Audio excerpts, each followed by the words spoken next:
And we're live. What is going on, everybody? Yeah. Episode 32 of Cigars Unbanded.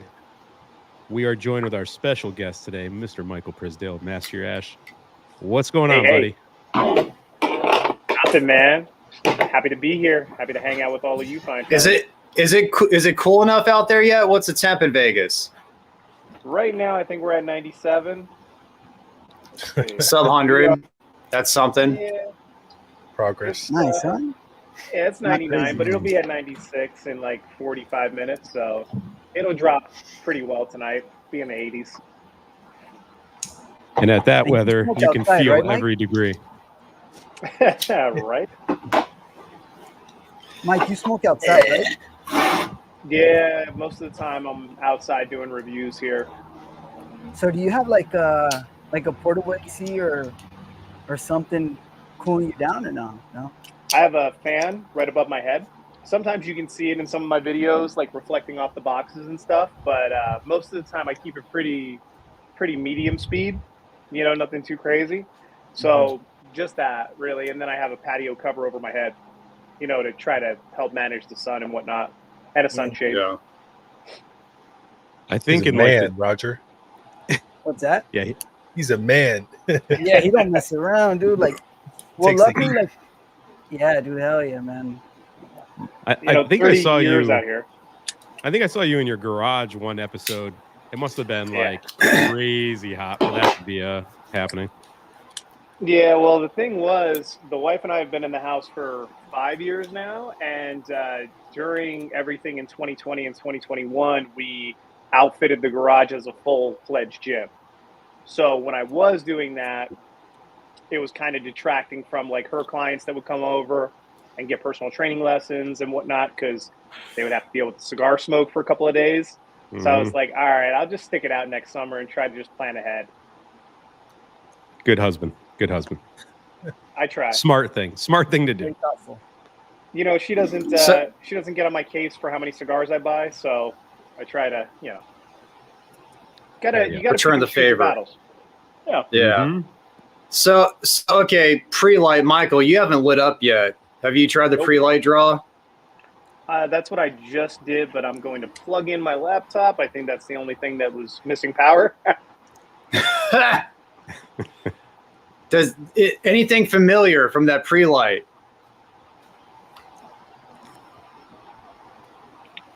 There's nothing really familiar on the cold draw that I could pick out. Maybe like all I'll say is that it tastes Dominican. That's all I'll say for now. That's all I'm gonna say. 2 puffs in. It's Dominican. No puffs in. No puffs in. Oh no, not even that. Just cold draw. Just looking at it, he knows. Yeah. Just a cold draw. It reminds me. I don't want to give it away since we're so early, but it really reminds me of a certain factory. Interesting. It doesn't taste Cuban. I'll give it no. It's not Cuban. No. Does not taste Cuban. Maybe next this year. This isn't a burning Benji's. This isn't a burning Benji's. Yeah. And for Ben, who said we should be drinking, I have my 10-year straight rye from Michter's. Got a little Australian single malt in the Starward. Very nice.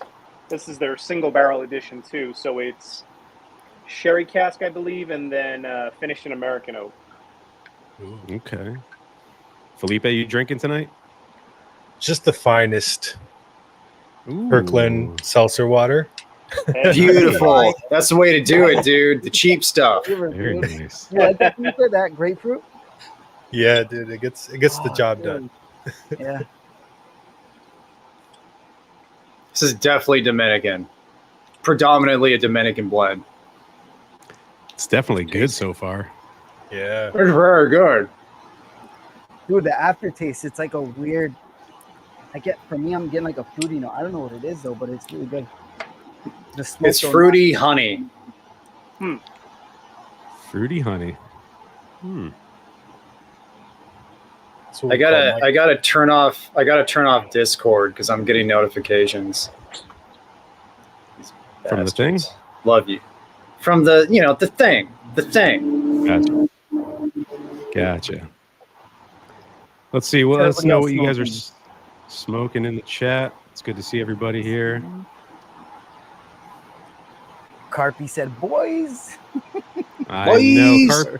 Carpy's up north camping with his family, so we had to swap out one white guy for another white guy. How could it be any more up north than he is already? How the hell did he go even further up north? Is he above the wall? Well, the wall. The wall. That stupid dragon shit you guys watch. You know, you got that white wall, whatever shit. All right, it's a good show. It's a good show. All right, take it easy. Is there still that? Is there? Okay. Is there still that with the House of Dragons thing? Is there still like the White Walkers and the ice wall shit? No. Oh yeah. Okay. What? Huh? They're there. They're so it's in the storyline, but it's not in the show yet. Yeah. There's just a lot of dragons. How do you not like that show, Matt? It's such a great show, bro. I love the first 4 seasons of the original show, but when they killed off the dog, the hound, I mean, just lost interest. Ooh. Yeah. Fair enough. Corona Gorda. That's the one you just did the short of, right, Pete? Yeah, so my first time around with it, I had the Toro, and I gave it a B tier. I thought it was a good cigar. It just didn't like wow me, but I was like, this is solid. I would smoke this again. And then I got the other size. I smoked the Corona Gorda, and I thought it was way better. I gave it an A tier. It was a lot sweeter for me for some reason. I just got a lot more nuttiness, sweetness, like peanut in it. And I'm glad I picked up more of those than the Toros, but both are very solid. Yeah. It's great smoke. Your review just came out, right? Too. Yeah, the video blew up. I was really surprised. I know that Hound Dog, you know, he gave me the stimulus package yesterday on it, but it was. It's all the cigar. It's all this cigar, dude. The cigar is just that good, and people are hearing good things about it. They want confirmation bias. They're like, is it really that good? So they're checking you out too. Yeah, it was crazy. It's going to be on top 10 list for sure. That cigar will be on there. Yep. I don't know if it's better than the Umbagog, but it was pretty good. Umbagog's very good. Got to try smoking those back to back in like a Corona Gorda format and see. What have been some of your standouts so far this year, Mike? I mean, absolutely Umbagog. Well, you just did your recently just did your mid-year. Umbagog was on there. What else? I mean, the Atabey Black, of course, was on there. You know. The Lampert. The Lampert. Yeah. Yep. That was on there. Some of the other ones, like the Psalm in the Rioja, I thought was awesome. You know, and I think that everybody really should good try cigar. that out. It's a really good one. The Espianthra, which got like Half Wheel's lowest score for any Sanj Patel cigar recently. That was fun to see. Yeah. You really enjoyed that one, Mike? I did. I thought it was a great stick, man. But apparently Half Wheel did not enjoy their samples. I smoked one last week with Connoisseur Eric, who's always in the chat too. We had one together. And we got like identical tasting notes. We had perfect construction. Like we really enjoyed the ones we got. I don't know if we got lucky and Half Wheel just got a shit box, but you know, it was borderline A tier for me. Like it dipped at the very end and kind of got muddled, but for the first 2/3, it was great. Sanj just sends you the good stuff, Peter. No. Tony sent me that one. I know. Tony sent me that one. Sure. And like, if somebody was like, you know what, it was decent, but it wasn't on a list, you know, it doesn't deserve to be a list or a top consideration for the year or something, I'd be like, yeah, no, that makes total sense. Like, you know, it was probably just a good experience for them. I really enjoyed it. That's fine. Like, I could see that moving further down the list or possibly just an honorable mention or even off the list for some. But I didn't have like a miserable experience like Half Wheel. I don't like Lanceros, and albeit it's a thicker Lancero for being a Lancero, being a 43. I love that cigar. It was like, you know, and it could be once again, I could have been influenced by hearing what Sanj said beforehand, say the raspberry, but I got raspberry off of that damn cigar, and it was delicious. That cigar, like, and the cause behind it, the meaning behind it just adds to it. But I think at the core, it was just a really damn good cigar. Could have Half Wheel gotten shit samples? Could they have gotten a shit box? It's a handmade product. That kind of shit happens. It's just the nature of the beast. It sucks. It sucks, you know, that happened, but it's a handmade product. Yeah, Hopefully 100%. they give another go. Yeah.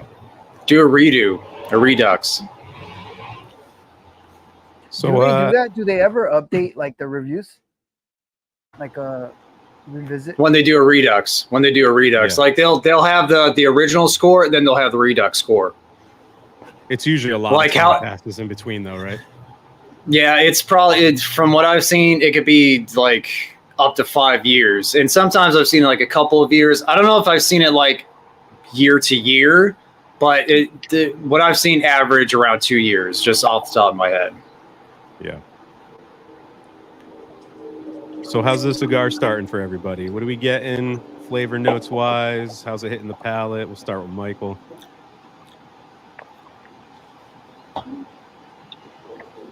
It's really light to me, medium all the way through. You know, it has a little bit of spice on the retrohale, but not overly stinging or something really aggressive on the respiratory. It's just pretty even keel.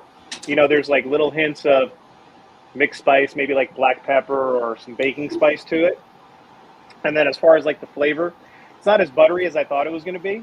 It's a little bit more in like the nutty range for me right now. Just kind of like the peanut. Very even keel though. A little bit of sweetness on the back end, but nothing that I can really pick out tremendously. That's why I poured the scotch. Cheers. What about you, Matt?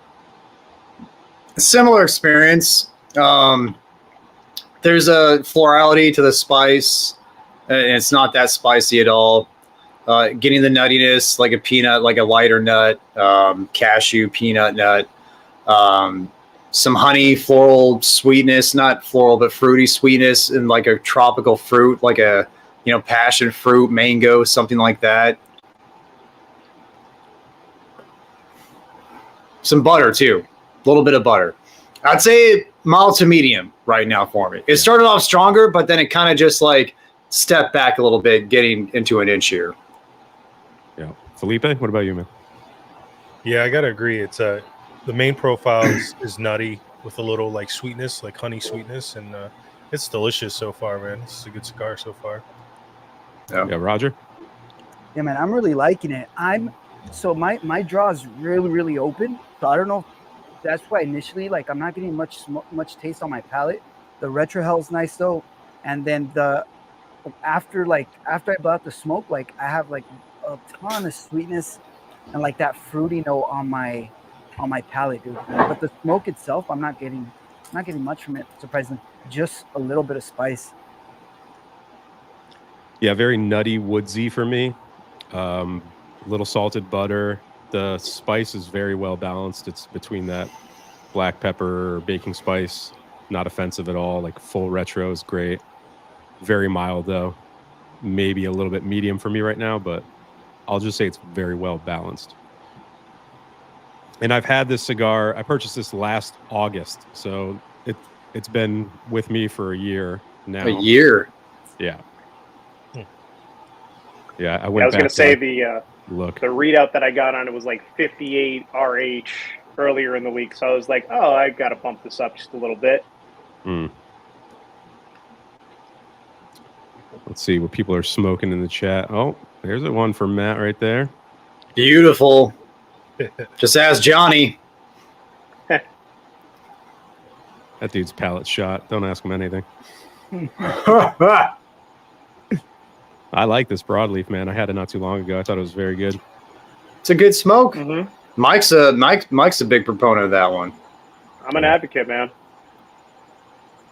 I think it was in a Lancero I had it. I think they make it in the Lancero, right? Yeah. It was good. Have they? I'm not sure. I don't know if I've ever seen a Nika Lancero. I think it was a store exclusive, like a limited run for a store. Okay. I might be I off. wouldn't put it past him. Yeah. So your list that you make every year, Michael, is different than everyone else's because you do it by ring gauge, right? I've never seen anyone else break it up like that. Yeah. Yeah, I was kind of like, it was the exact same the first year that we did this, 2021, as Hound Dog. And I think that Hound Dog was probably the one that gave me the idea to actually even do a list in just us conversing back and forth about how we were going to do it, right? Because I didn't think much of it. And there really weren't a lot of lists outside of EKB. And I don't even know if DJ was doing the list, right? At that point. Or that I was even like, I think he was. Yeah, I don't even know if I was watching DJ's stuff until the following year when he shouted both of us out in his, like, you know, reviewers to watch thing. And that's how we all kind of got associated with each other. So the mid-year thing was where I first experimented with it because I was like, you know, some of the things that I didn't like about cigar reviews just in general, and this is like no particular person, it was just like a lot of the things that I saw. One is that they don't take price into, you know, make it accountable for the cigar as much. And I feel like that's like a huge thing that personally, when you go to buy cigars, you always consider, right? Sure. Regardless of if you have a ton of money or if you don't. Like, it's just something that you have a fixed amount most of the time that you're willing to spend based on the quality that you perceive something to be. And that's like across the board with almost any commodity like this. So, you know, I wanted that to be in consideration.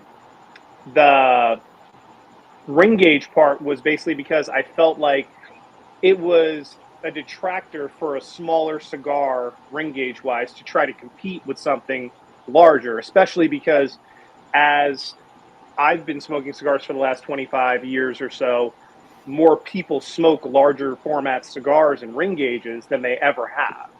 So before, where it didn't matter to a brand or to a manufacturer to cater to that audience, they could just be a brand that did, you know, 50 and below ring gauge cigars. Now there are more brands that are centered around that.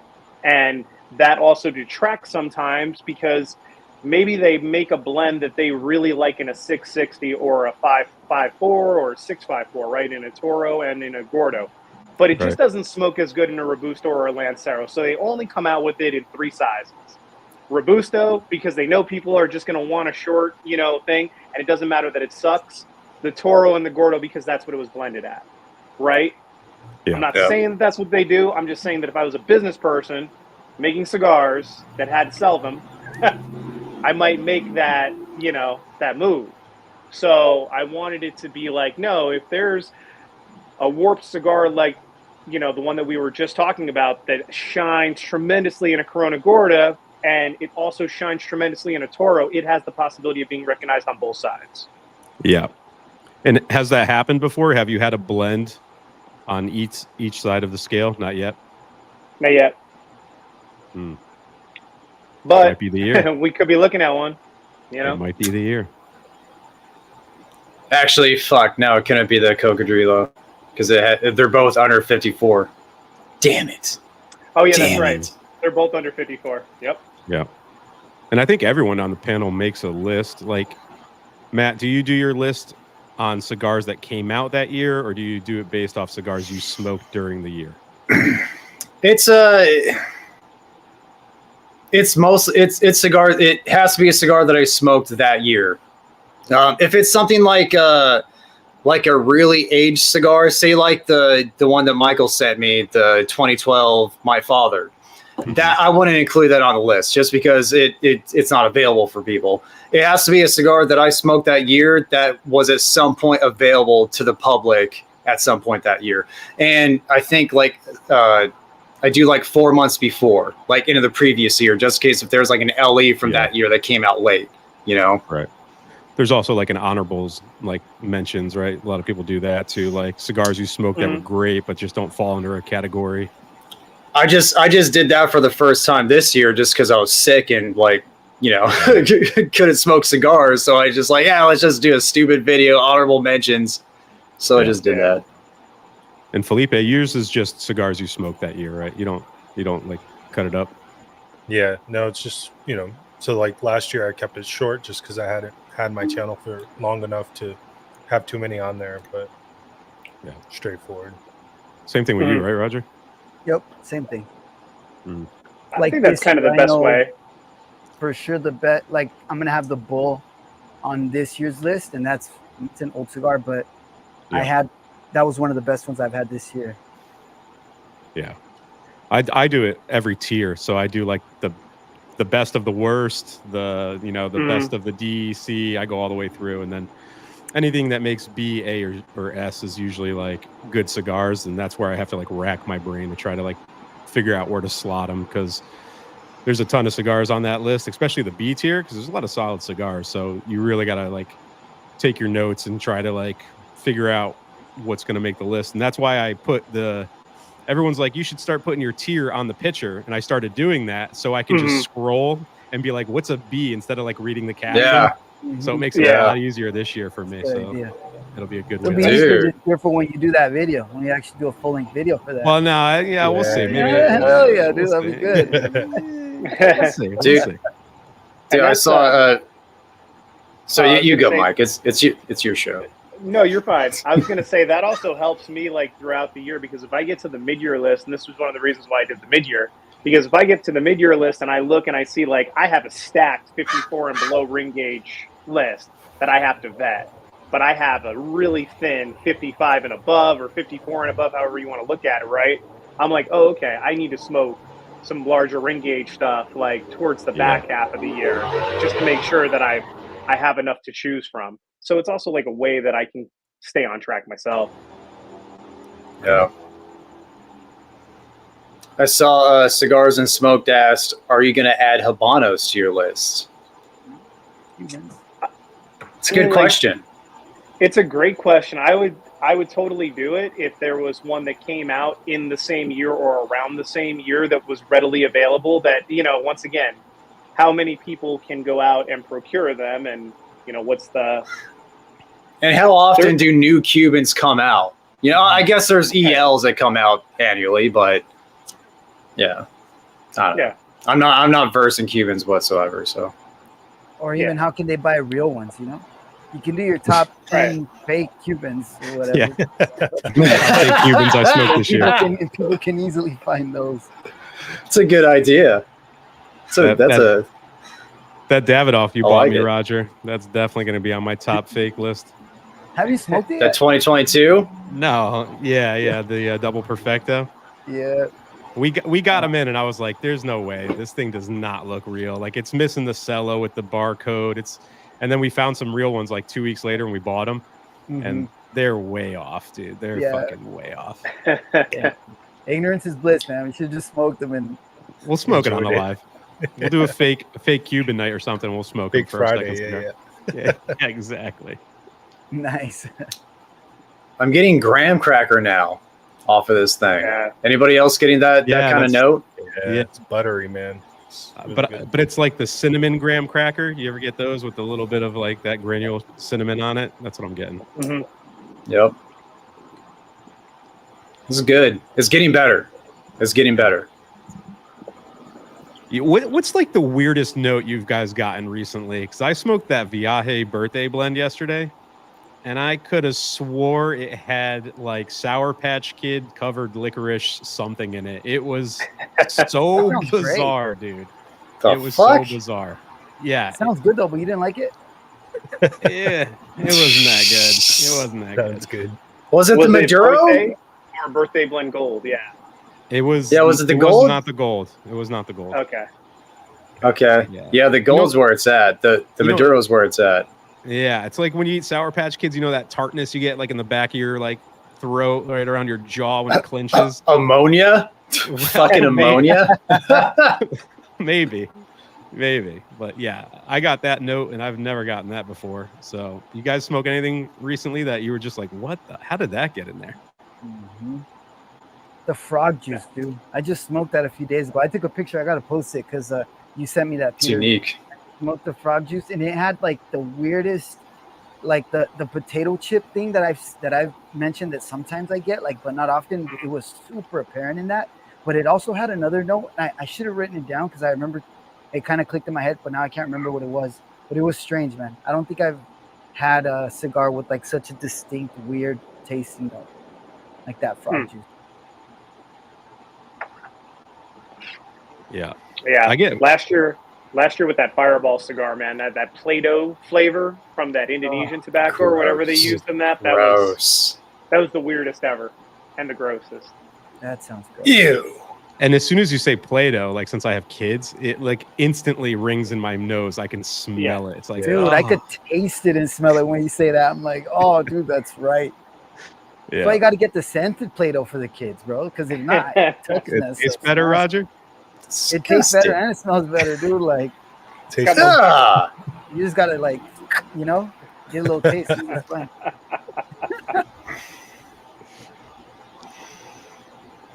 Probably the most unique note I've had so far, well, you know, in recent memory, has probably just been that raspberry. The raspberry, or like the Orange Julius type of citrus sweetness from the Umbagog. One of those two, like those are the ones like stand out the most in my head. And both were incredible, like not in a bad way. They're like unique and very enjoyable, you know? Yeah. I don't know if you guys ever growing up had to go to church or whatever, but you know when the priest would walk around with frankincense and that like he would like just go around the church and that smell, that burning like herbal smell. I've gotten that out of a couple cigars and it is fucking awful, dude. It's terrible. Yeah.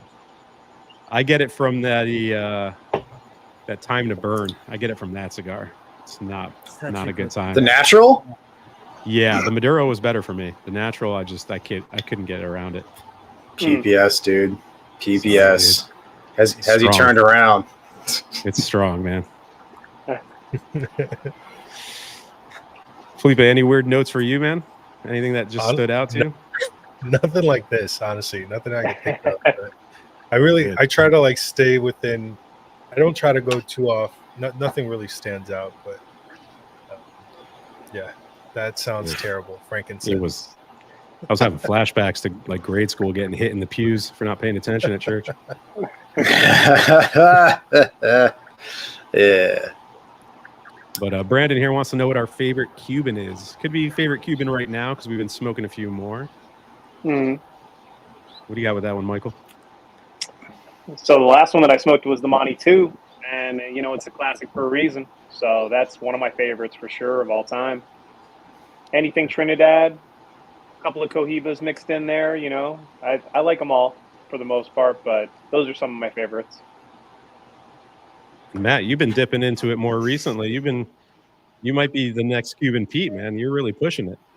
Yeah, Cubano Mateo. Rolls off the tongue. Yeah. The last I had Sunday, that Vegas Robina. Whew.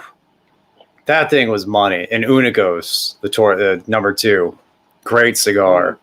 Of all time, I didn't even like have this cigar. I just had like a number of puffs off of it. It was a Edmundo Dantes. Just chocolate. It was just like smoking straight up freaking chocolate. It was incredible. Yeah, the White Churchill, Romeo White Churchill. Those are fantastic. Yeah. Just yeah, Cubans are great. You just gotta source them appropriately.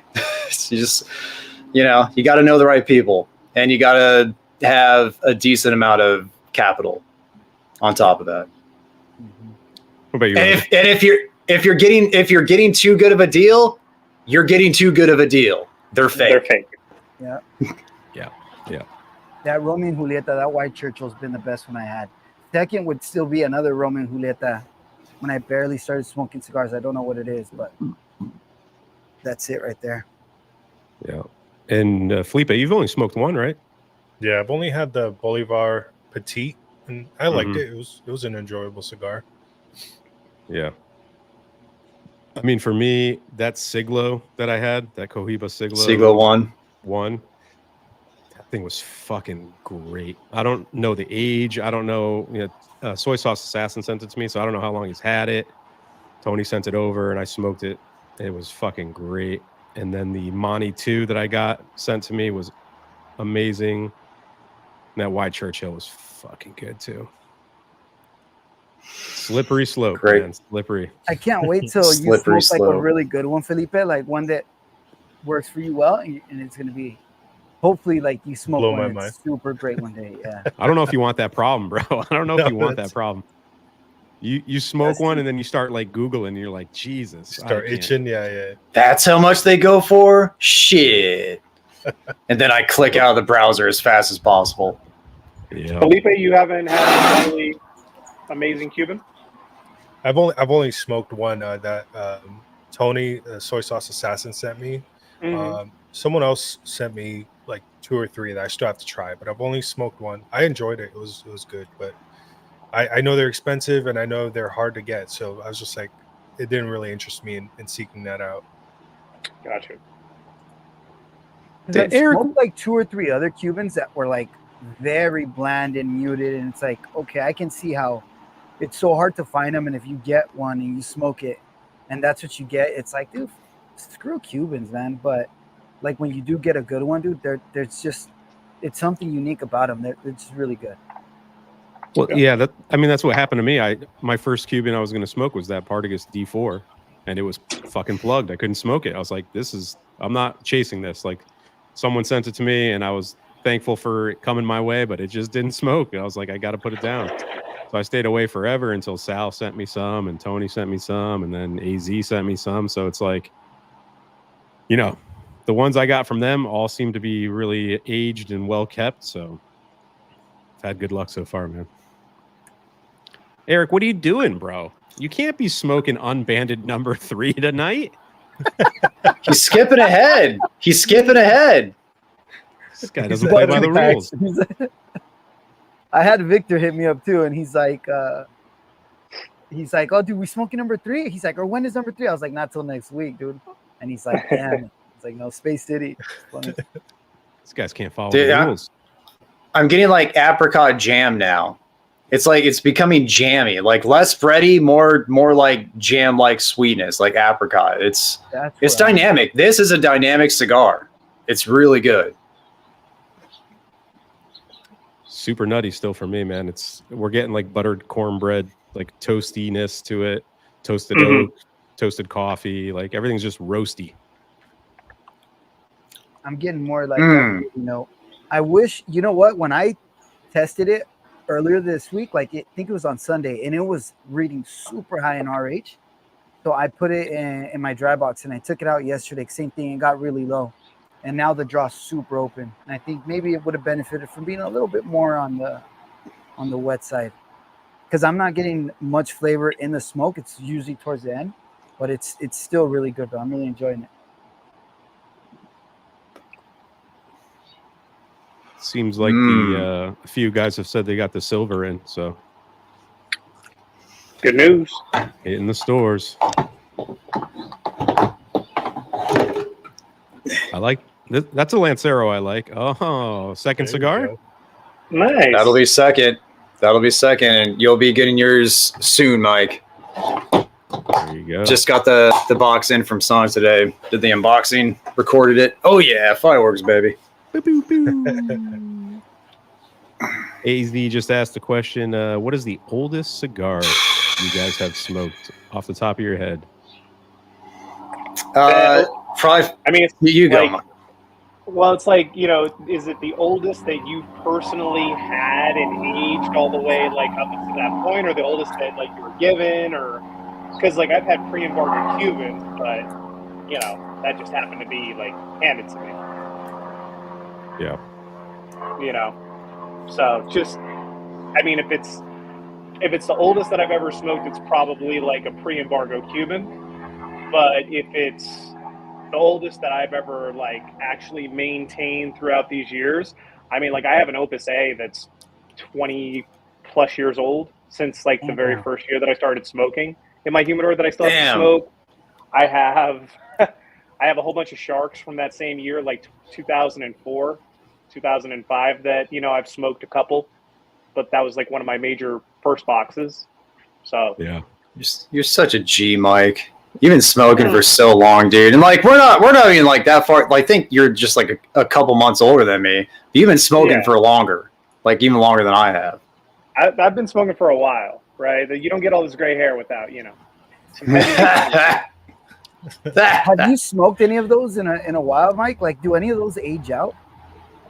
Yeah, the review that I have when I did the Hemingway Shark pairing with the cognac, like that particular review, that shark aged out. Like it was so bland. And I was trying so hard because I had smoked one leading up to that where I had taken all these intense notes. And I'm just like, yeah, in the first third I got, because this is back when I was still doing like the studio stuff where I had like, already done the notes on one and I'm just like rattling it off while I light it up. And I'm like, yeah, and in the first third it tastes like this. And in the second third, I know that it's going to go here. And the final third. And I smoked that thing when I got home completely all the way through and it sucked. That blows. What about you, Matt? Oldest cigar that I've ever smoked was given to me. It was a Lars Titans that Sanj sent from like the mid 90s. Unique. It was a unique cigar. It was good. It was good, but you definitely could tell it was like, past its prime. Recently smoked one of those freaking diplomas, the 1118s Camacho. Those aged out. Those for sure aged out. Those well past their heyday. Those are from, I think, probably 2008 or 2005. I think 2005, obviously. Yeah, 2005. The oldest one that I've held on to that I'm still in possession of are a bundle that we had made in our during a trip to Nicaragua that my buddy and I had made. And I still have a couple of those Robustos left. They're shitty. They're shitty. They're great. They're great wet, like not wet pack, fresh rolled. They're great, like right off the table. But like once we got them back to the States and once we let them kind of acclimate, there's just shit. So that's why I still have some. Right. What about you, Roger? I don't know what's the oldest cigar I've smoked, but I know the oldest one that I have that I'm planning on smoking soon is a Perdomo that Matt gave me. It must be like from the 80s, dude, because it is old, man. But that one I heard is good, and every time I grab it, it's like, no, it's not the right time to smoke. I want to make sure everything's good because I heard it's good. It's probably from the early 2000s. It's probably from the early 2000s. I don't think Perdomo's been around. Well, Perdomo just had their 30th anniversary. So what, like 1994? Yeah. Or 1993, whatever it was. Yeah. But it's also a Connecticut. It's a Connecticut, so it could just be smoke and air. But it is a Perdomo, which tend to have a little bit more oomph. So we'll see. Did you get a chance to light up any of those oldies that I sent you yet, Pete? I was just gonna say, like, I think the oldest one I smoked was that Camacho that Matt smoked as well, and that was aged out. It was just there was nothing there. And then I have that Lancero you sent me. It's a Don Pepin, right? Yeah, the blue label. Dude, yeah. I don't know if the label's blue or not because the cello is like the darkest yellow I've ever seen. You could barely see the label. So the Lancero? Yeah. Yeah. I still have that damn thing. I still have that thing, dude. Mike, did you send me a Tab Black, like the Corona, the Lance? Okay, good. The OG jar. Yeah. The porcelain jar with the fleur-de-lis all over it. Yeah. And that's from the OG. That's a first release, right? Yeah. Dude, we should just do a live stream with that cigar. Just like Halloween, maybe Halloween, do that. Because I pulled it out of and I feel like a dumbass for having it in there, but I pulled it out of a tub of a Tupperware, and I no cello, and I grab it by the foot. I'm like, oh man, I hope this thing's okay, because it was at the very bottom. I'm like dragging it through other cigars. Like, what is this thing? I'm like, oh, what am I doing? So like I delicately put it in like a much more safe humidor for it to be in. So man, I feel like such a dumbass. That'll be tight. In the bamboo well, nice and legit. Fuck, man. Yeah, dude. Oh shit. What about you, Felipe? What's an old one you've had? God, dude, I don't have. I think the oldest cigars I've had are the ones you sent me. Like the bowl you sent me was like 3 years old, but 3 years before YouTube and all that, I would really just buy a couple, smoke them. Like I didn't really have interest in like buying a bunch. So I'm trying to catch up now where I'm buying things I really like. I'm putting them in boxes, trying to leave them. So maybe in a couple years, but yeah. To have the patience early on in like the cigar journey is hard because you want to try everything. And so even if you do buy like a 5-pack of something, you usually just mow through it. And sometimes those are the cigars you want to hold on to. Like you just knew early on, Mike, you're like, I'm just going to buy stuff and hold on to it and see how it ages. Like coming from like the spirits, like, is that something? No, because I started smoking cigars before I ever dived into spirits. I got interested in spirits because I was in cigar lounges smoking with people that were drinking spirits, right? That's kind of how that whole entire thing started. Because I was smoking cigars, we have to remember, like, the legal age was 18 at the time. And in Vegas, you don't grow up here without having a connect for a fake ID. So let's just say I was 18, kind of, you know? Sure. But yeah, it was like one of those where I just found myself around people from all walks that I was just like, this is so cool. And not really having ever been into cigarettes or anything outside of like Swisher Sweets and Black and Milds, it was just like flavor on a different spectrum and a relaxation on a different spectrum, a conversation at, you know, completely different. So I dove headfirst into it. And then the more people that I worked with that were into it, I found a lot of mentors that had been smoking them for about roughly the same amount of time at that point that I've been smoking now. So some of them had really cool collections where we would meet up and they would kind of go over some of the subtle differences that they felt they could pick out. And just like in befriending them and having conversation with them, they would be like, hey, you know, it's Father's Day or it's Thanksgiving. I need to go and call X, Y, and Z shop and try to reserve this box of Fuente cigars. And it's like, oh, okay, why do you do that? And it's like, oh, they're only released twice a year, and this is my one shot to get them this year. And it's like, okay, well, I mean, they're about the same price as the stuff that I'm buying. Put me down for a box, you know, like, and that's where that kind of came into play. Just having good mentors. Yeah, that's pretty cool because, I mean, I didn't really have mentors like that. It was more of a online thing for me. So when I got heavily into like more boutique-y stuff, I would start watching you guys. And then it's like, I hear vintages of cigars. You guys are smoking older releases. And I'm like, what the hell? I got to buy this stuff and sit on it. So then I just was like, fuck it. I'm buying boxes, baby. Like we're just buying boxes of everything I think is good. And we'll put them away and see if they get better. And if not, I'll just give them away. So that's kind of where I was at with it. Yeah, I mean, I was a college kid, so I wasn't, you know, I was trying to just use my scholarship money for school. And then being that I worked throughout high school, I had a little bit of discretionary income. Like I made decent money working, but I was still, you know, 18, 19 getting into the hobby. So I didn't have money like, you know, my friends or anything like that were really into it and had been into it for 20 years, had allocated a certain amount over those 20 years to building their collections. I was just fortunate to be in the room. You know? Yeah,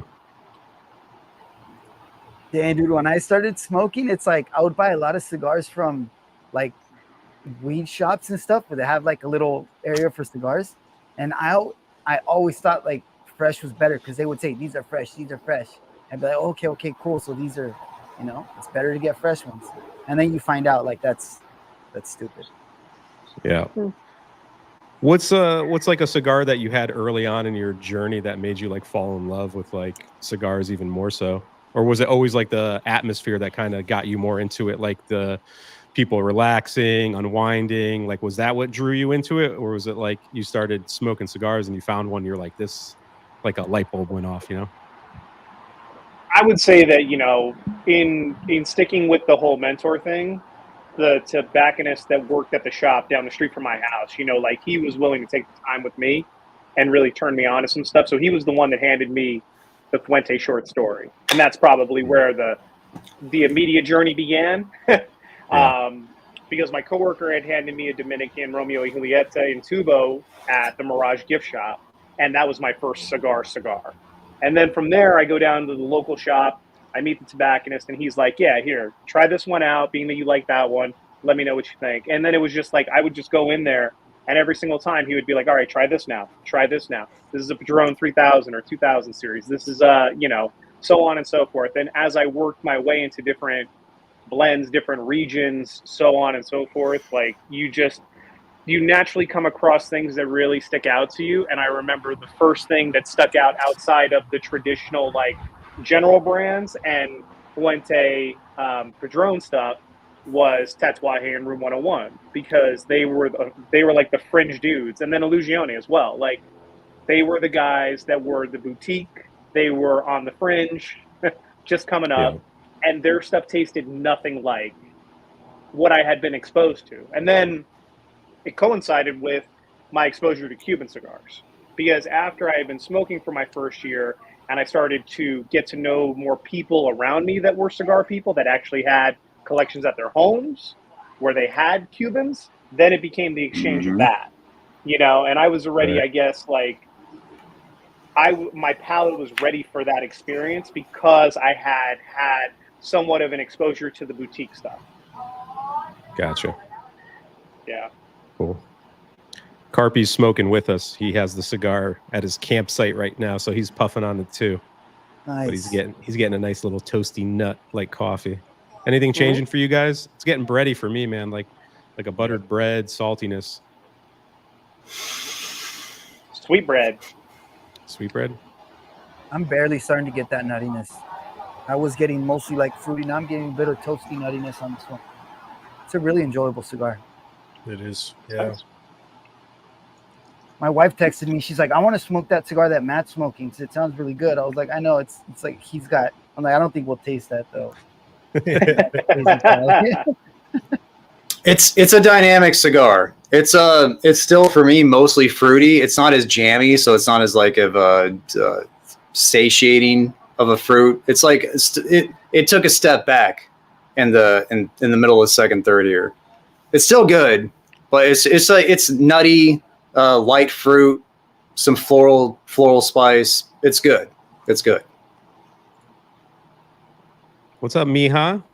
Hugo's in the house. What's going on, Hugo? Mike, so you were never into cigarettes?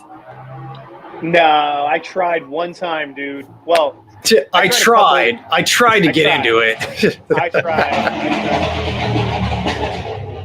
I had this thing where I would go with my coworkers and, we'd hit up the bars, the local bars and taverns. There's a lot of gaming bars in Vegas, like one on every corner. So the major one out here is called PT's. And we would always go to the same PT's down the street from work after our shift and just like have a post-shift beer. A lot of times those turned into post-shift shots, which turned into post-shift madness. So, and this is before I was bartending or behind the bar in any way. I was still working retail at the time and finance. So I'm there with like a whole bunch of bankers, after work going nuts. And one of them was a Marlboro Red guy. And I'm like, okay, like I've heard a lot about these things. Let me bum one off with you. So I had one. I was just like, yeah, that wasn't too bad. I'll tell you what, I'm going to buy a pack. We'll split it. Because I knew that it was going to be like a late night. I think I smoked 4 of them and drank like 6 Guinness that night. I woke up the next day so sick. And it wasn't from the beer.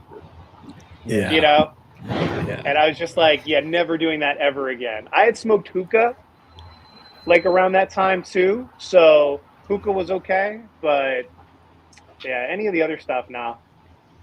Oh, hookah all day. Almost every partier I know was like Camel Crush, dude. I used to get Camel Crush every like weekend that I would go out, and every Monday my wife's throwing my cigarettes out of the drawer, and it's like I just gotta get them again next weekend. But it was like this thing only when I was out partying, dude. It was weird. Did you crack the menthol with your teeth, or were you one where you had to pop it before you put it in? Before, I always just what? Before, yeah. Oh man, I had to crack that thing with my teeth and get the full on, Nice. I never did that. Sounds cool. Gross. Yeah, I tried that. Yeah, I smoked cigs for like 7-8 years and like high school stuff, like 16 into my 20s. And Marb's Red were pretty rough to start with. That's a rough go, man. He should have got you some Marb Lights or something, but he tried. Yeah. He tried to help me out. Yeah. But yeah, I wasn't listening, bro. I was like, you're having a good time. It wasn't happening. Yeah. Nobody could tell me I wasn't ready. Yep. Ugh. So we got a Room 101 Connecticut, a lot of peanut flavors. Do you guys have any cigars with like a similar peanutty profile that you'd recommend? There's a lot of good stuff out there, man. Just trying to think off the top, like. Don't say the chinchilla. Don't do it. I want to say, yeah, no, that one's got a little bit more floral notes than they probably would like to just dive into. But I mean, like anything Ecuadorian Habano wrapped, you're usually going to get a decent amount of peanut on, depending upon if it's more Dominican in the filler or more Nicaraguan, you could get more body. But I think that like Ecuadorian Habano, Dominican wrapper, you're going to get a decent amount of peanut. That's kind of where I'm leaning with this. If I'm being fully honest, is like, I like Matt's call on the Dominican style. I think that we got maybe an Ecuadorian Habano wrapper on it. And I think that I know the brand, but I'll save it. Okay. Anyone else got a peanut recommendation? I mean, this has a lot of like nutty notes to it. So whatever this is, I would recommend it. Yeah. I'm going to go with I love that note, but I can't think of one right now. I remember just talking about that, like a roasty, toasted, like nuttiness. But it's not always peanut is what comes to mind, but like a nuttiness. I can't think of what it is, though. I'm going to go with La Veretta. Great cigar. If you don't like it, you should try it again. But it's got a lot of peanut in it for me. Sorry, John Huber. I've been hearing that a lot this year. You're going to hear some more. You're going to hear some fucking more. That's probably why I have to keep buying my hats, bro. I think I've been saying it too much. It's all good. Yeah, I get... I was going to say, I predominantly get peanut off of Cubans. Like when it comes like to a specific peanut note, I get that on a lot of Cubans. New World off the top of my head, I think I got peanut off the Terre Blanche. I think it's been too long since I've had that cigar. I love that smoke, but yeah, mostly Cubans. I get peanut. I'm pretty sure I got it off that Villiger we just smoked. That 41. That Villiger's so weird. The Bellicoso. Yeah, the Bellicoso. Yeah. So that was it was a light profile. It was a very light cigar, but it had all that roastiness, toasty kind of oak kind of flavor. For a Villiger, it was very good. There's this Regis cigar that Mike sent me, Master, and it reminded me of that cigar so much. Like the Orchant? I think so. The fatty, the Fat Perfecto. That's like what I was thinking. I'm like, damn, this tastes just like that other cigar.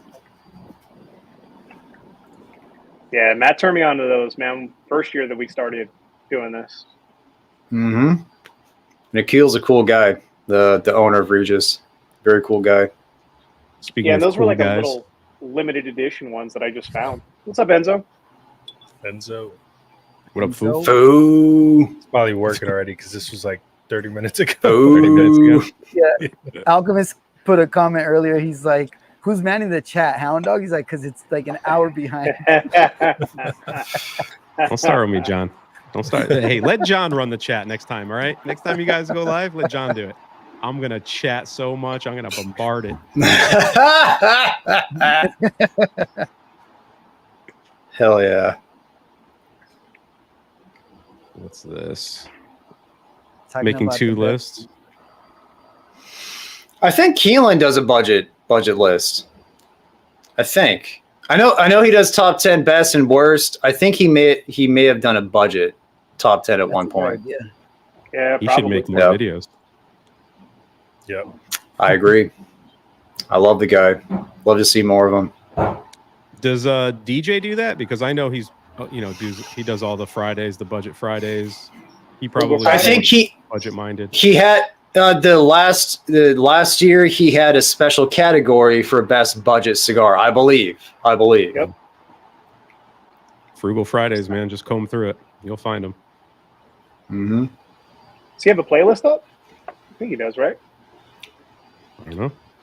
I'd imagine. Nice, Julio. Got him from a legit place too. It's like Guadalajara. Oh yeah, it's Very actually nice.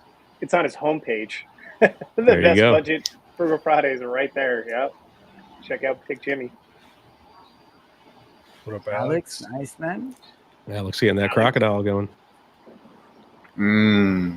He's probably done with it by now. Maybe. It's like, I don't want to hear it from you, bro. Okay. Last person to give you guff. That list will never exist. I like it, Wheelan. I like it, dude. So on that topic, all right, is there a cigar, Michael, that people are always like, you're not getting a good one, or like, what's wrong with you? Is there a cigar that people like just, they hammer? Do you have some sort of syndrome? Do you have like an affliction? No, because like if they do, then I'm just like, yeah, you got it. It's my fault. Like, I don't know. There's probably been one or two where they were like, yeah, you didn't get this, or like you should have rated it higher or something like that. But I honestly, I think that the community has been pretty much on board with most of my takes so far. Same thing with Hound Dog, really. I really don't think that we have a lot of detractors when it comes to our actual takes on the sticks. It's just like some people troll just to troll because we're reviewing cigars. But yeah, as far as like what we've rated stuff, and also I guess it kind of helps because of the fact that I don't have as intensive a system as Matt does when it comes to how I review it. It's just like, yeah, if it's single stick worthy, if it's a 5-pack, or if it's a box worthy. And then most of the cigars that I review are at least a single stick worthy. It's worth somebody going out and trying. So I don't really have very many like takes where I'm like, yeah, you should not pick this up. The only cigar I like say I didn't like too much, and I keep getting, I don't stop getting. Don't say it. For it, man. Don't say it, Roger. Don't say it. That DC Edicion Aniversario, dude. Like, I got so many people telling me shit, and then when Enzo said it was his favorite, more people gave me shit. Dude, I agree. I'm right there with you. It's nothing special. It's not a bad cigar, but it's like, give me a regular Don Carlos. I don't need to pay an extra like $15 for that LE that's slightly less better. That's slightly less is good. That was the one that I posted last week. I think so. I think you smoked that one last week.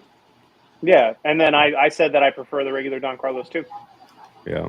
I thought Roger was going to say the bronze back because he's been bashing that cigar I'm lately. not bashing the cigar. I just said I didn't like Dude, it. I'll get the text. More. I'll open the text. You said that cigar shit. Anyone who likes the cigar is an idiot. Don't listen to him. Give up. Yeah. Yep, I saw that too. I'm going to leak it. Roger, bro, it's totally my fault. You can send me all of those, bro. Like, that's fine. I revisited that cigar like 5 times, man. I just can't get into it. Oh, no. The Don Carlos Personal Reserve Robusto. That's a very, very good cigar. That's a very good cigar. Sorry, Roger. You suck. Yeah. You suck, Roger. The Personal Reserve? I like that cigar. That's not the same one, right? That's the... Yeah, I get it. No, the Personal Reserve. I'm thinking of another Don Carlos. I don't want to have to search that up. But Yeah, what's up, Terrence? This one has like an Opus wrapper, and then when Enzo said why he liked it, it's like cool, man. It's like got deep meaning to him. But the Personal Reserve is good. This is like one of their most expensive ones. It has like a really cool. The $40 Personal Reserve Robusto. That's what we're talking about. Because that's what I smoked last week. No. Because I think that's one you're talking about. That's one I mentioned because I just saw that was the one you posted last week. Yeah. I forget the name of it, but I think Roger and I still are talking about the same cigar. I'm pretty sure. Don't do it, JD. I don't need that in my life. Okay. This one. That's it. Oh, okay, yeah. That's a great cigar. Did you send me one of those, Raj? No. I think you did in your pack. No. Did I? No, I don't think so. Because I had one and I sent it to JD. He threw the rest I only away. had 2, and I said, no, I didn't throw it away. It's not that bad. Like, I didn't hate it. That's just. Enzo's going to watch this later. I'm going to get DMs later. Like, God damn it. What's up, Matt? 1T Matt. Hey. Oh. Yeah. Yeah, that frog juice was weird, man. I don't know. I didn't think it was a bad cigar. So I didn't dislike it. Yeah, that's good. Like the notes were weird, and like the Sin Compromiso gives me that like potato chip kind of note, but not like the frog juice was way stronger, and there was a different note in there. But I did like the cigar because I know a lot of people didn't like it. I thought it was pretty good. It wasn't great, but it was pretty good. It's the least Saka cigar I've ever had, which I think is a good thing. Sure, yeah. Shows he could work outside of his portfolio. Florida Sungrown's coming in a couple of months. We'll see how that goes. Is that what line is that going to be attached to? Is that going to be its own new line? It's its new line. It's a store exclusive for Corona. Okay. I like it. Getting any minerality from this cigar now? No. Thank gosh. Purge, dude. Are you almost done with it, Roger? No, I'm trying to slow down, dude, because it's like. Well, you said yours had a more open draw too, so it could be smoking fast.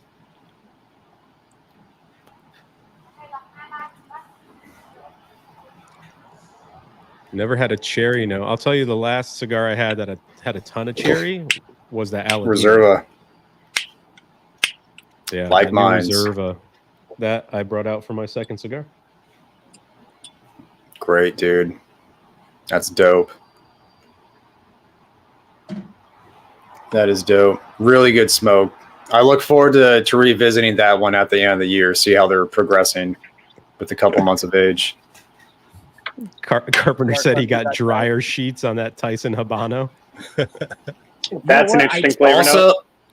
Also the McDonald's orange juice on the Espinosa, the knuckle sandwich. Yeah. I sometimes get like a perfumey kind of taste, and this one time it was on Unbanded. It was my second cigar, and I got like that Mexican powdered dry. What is it? Tajin? No, it was you wash laundry with it. What the hell is it called? Laundry detergent. It was like the one with the seal on it. It's called Foca. Remember, guys in the comments were talking about what they thought it was, but I got like this intense perfumey kind of nasty. It was gross, dude. Oh, I gotta look back to what that was. There was a review that Michael did, and I think it was the Lampert Limitada. Like, I bought a box off your review. Like, I didn't even smoke one, and I was like, I'm just buying it. And then I smoked it, and was it like Yoo-Hoo milk chocolate you got off of it, or was that a different cigar? Something like that. Yeah, I mean, Yoo-Hoo's come up like once or twice for sure. But I couldn't pin the note I was getting, and as soon as you said that, I was like, "That's it," because I haven't drank that shit since I was like 12, and I was like, "Fuck, man, it's a bottle of Yoo-Hoo." Yeah, man, it's fun.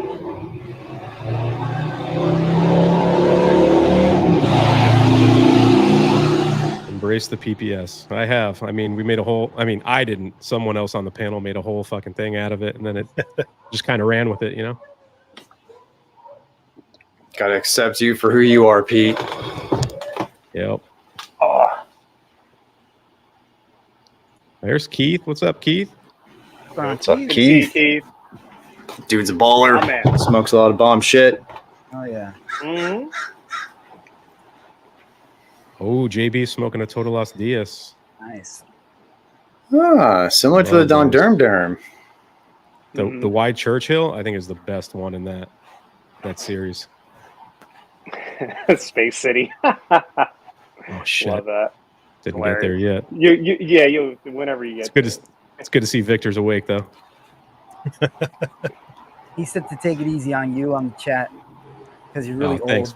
Thanks, Victor. Appreciate it. Am I the oldest one here? Probably, right? God damn it. Think so. 56. yeah. Jesus. Yeah. 39. Are you Guy Fieri? Are you Guy Fieri? Dude, I don't have any tips to frost, bro. I shave. Maybe I'll just start frosting the beard. There you go. Beautiful. Yeah, you can get them. I would DM any one of us probably on IG. We can point you into a better direction, but there's ways. Yeah, there's ways. It's tough, man. Screw that. Dude. Yeah.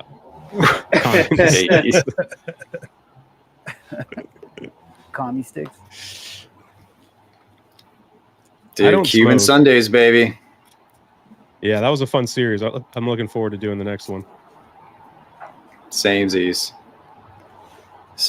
dude. I don't smoke any New World Cohibas. Not to sound snooty, like I didn't smoke Cuban ones until recently, but legacy brands just, I don't know, they're just boring to me. I kind of like going outside the lines. Dude, it's insane. It's insane what they charge for a Cohiba Red Dot. Like for a Busto, it's like $26.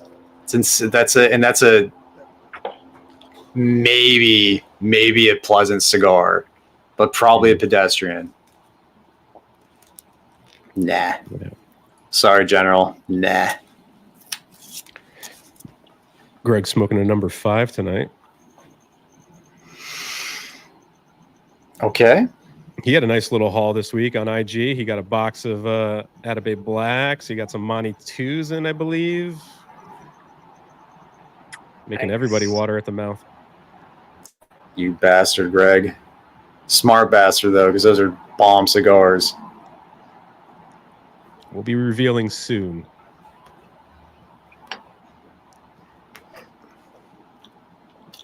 I have my guess in. My guess is pretty, like, I don't see guessing anything else at this point, like this far into the cigar. Is this something that I've reviewed on the channel before? Most likely, yeah. Okay. Shit. Most likely. Does that change your guess there, Matt? I don't think he's reviewed the cigar that I'm thinking of. I could be throwing you off right now. You could be. You very well could be. Yeah.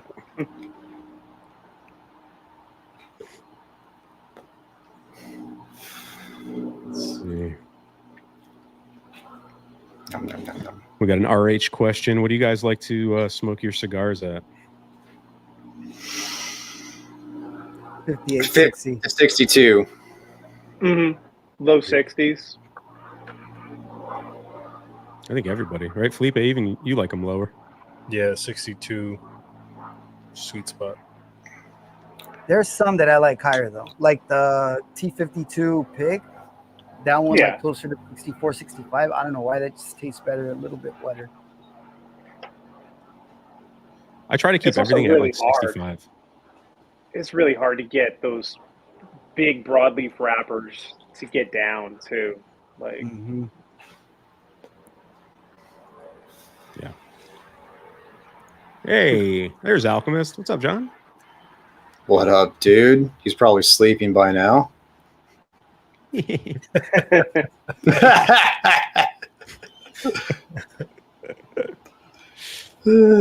Shit. It's been a lot of cigars, bro. A lot of cigars. Am I the only one who doesn't really like the Añejo line? Like, I think it's okay. A lot of people. The Shark's bomb. I love the Shark. Great cigar. It's my least favorite Shark out of the group. The bigger ones are for me are good. They're pretty damn good. Really good. The Shark and the 55, man, back in the day, the belly. I mean, like, those were sticks that really got me into it, man. There's something about the cognac barrels that they use for it, or the Bordeaux casks. Like, they have a certain taste to them. When they're on, they're on. So yeah, I'll use this as my Pete. You just haven't had the right one yet, brother. Yeah, you didn't buy the right size. You didn't buy the right year. You didn't get the right one yet, man. I get it. Out of the Sharks, though, it's my least favorite. And I smoked all the Sharks pretty recently. Yeah. Yeah, except the elusive one that's only in Vegas, right? The Casa, is it the Casa Cuba? Which one's that? Yeah. Yeah, the Casa Can't Cuba find And the it. Sand Shark. And the Sand Shark. Mm-hmm. Yeah. Which was just a one and done thing, I think. Mm-hmm. What's up, Southpaw? And the Sand Shark wasn't as good as the Casa Cuba one, or even probably the Don Carlos side of the Shark, in my own personal opinion. It was cool, but it wasn't. Because you really like the Casa Cuba one. You really enjoyed that one, right? That might be the best Shark, man. Next to the Eye of the Shark for me. Son of a bitch. Really? Hardest one to get. It's like, I mean, if I find them, don't worry. Like, it's immediately getting pulled as far as that goes. But yeah, like that's just such a hard one to find. SOB. I love that Julius Caesar. It's so good. Julius Caesar's up there too. Top 3 for sure. You guys, I think I'm one of the only guys who takes everything out of the cello. I think most guys like to keep their stuff in cello. Yes, you do. Yes, you do. Yeah, I keep everything in cello. Any bomb I get from Pete, they're all Nakies. All of them are Nakies. And that's how I know. It's like if I like have cigars like situated somewhere where it's like, they could be mixed up, like, nope, those are from Pete. Those are naked. Yeah, you know why I really do that? So when people re-gift my cigars I send them, I know. You know. I was gonna say that. I was gonna say that when guys are like, "Thanks, Roger, for this cigar," or should I say, "Thanks, Peter"? I'm like, "Nah, bro, that shit had a cello on it, dude." So, Roger just buys cello on Amazon and he re-sleeves everything. Calls up the local shop. Hey, listen, I don't want any cigars this week. I just want your cellophane. Yeah. Yes. Do you have one for this, and this that fits these? I got some cigars from Midnight Cigars, and he puts a lot of them have different cellophanes on, like a short cigar with this big ass cellophane on it. Like I just think, fuck it, dude. Just throw them in anything. Damn, that was pretty close though. Matt called 94. 92 is right there. Yep. It's 30 year. 30 anniversary. Did you smoke it already? Did you enjoy it? Are you talking to Syndrome? Yeah. Well, he said in blend release, right? Oh, okay. Yep. Mike, these hats with the embroidery on the side is so freaking cool, dude. This like little like Lost Laundry. That's so sick, dude. Yeah, no, that's my boy Rob. Felipe, I got you a hat, yeah? No, but no.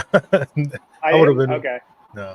I got to change that. No, I'll send you out. I feel like you're being pressured to send me one, but no. He pressured himself. That's why I asked. It makes you taste cigars better, dude. Because when they put stickers on cars, it's like Frosty. It's like Frosty the Snowman. When you come alive. Cigar really well. I got to wear the hat. Is that a gray one? Is that a gray hat, Roger? No, it's blue. It's blue. It's blue. With your purple, it kind of looks a little grayish. So I was gonna say I got to get some different. You don't have a merch shop, eyes, Oh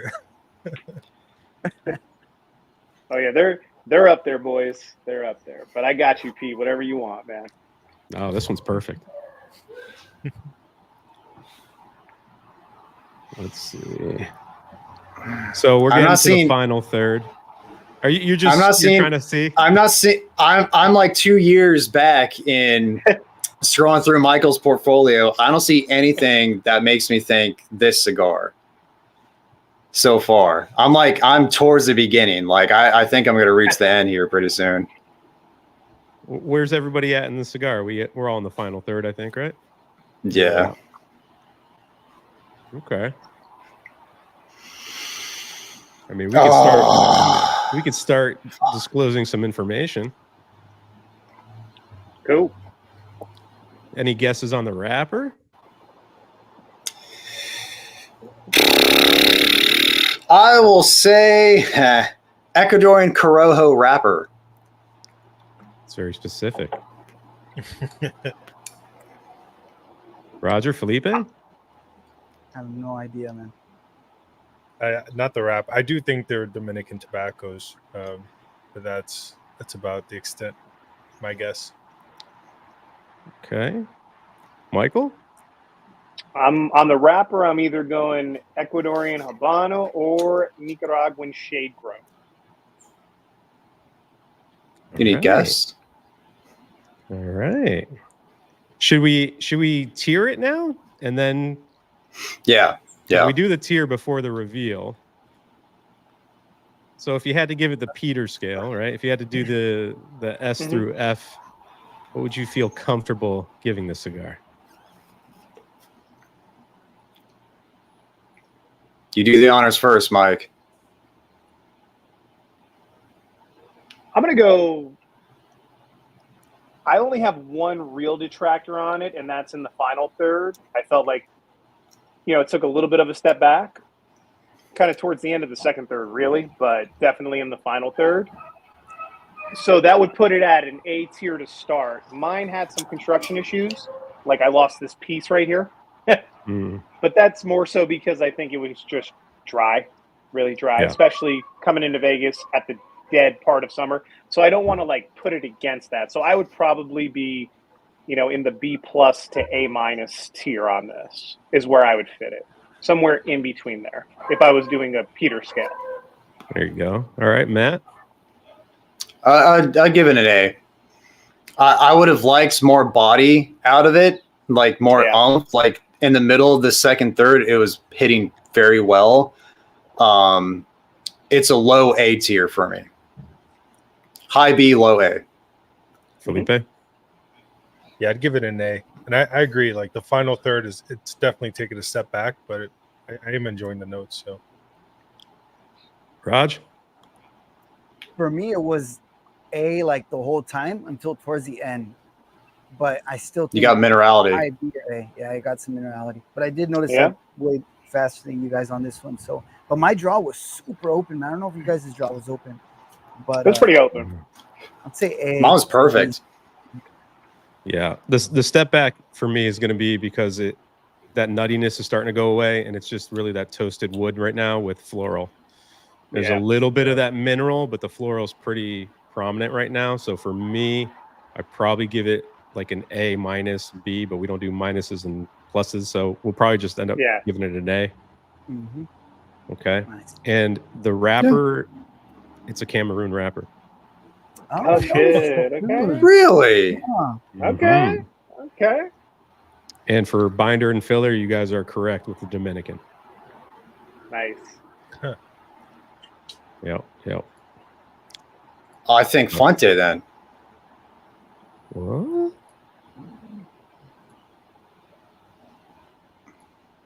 No way. It was this cigar. It was this freaking cigar. That's so funny. This is the one that is so funny.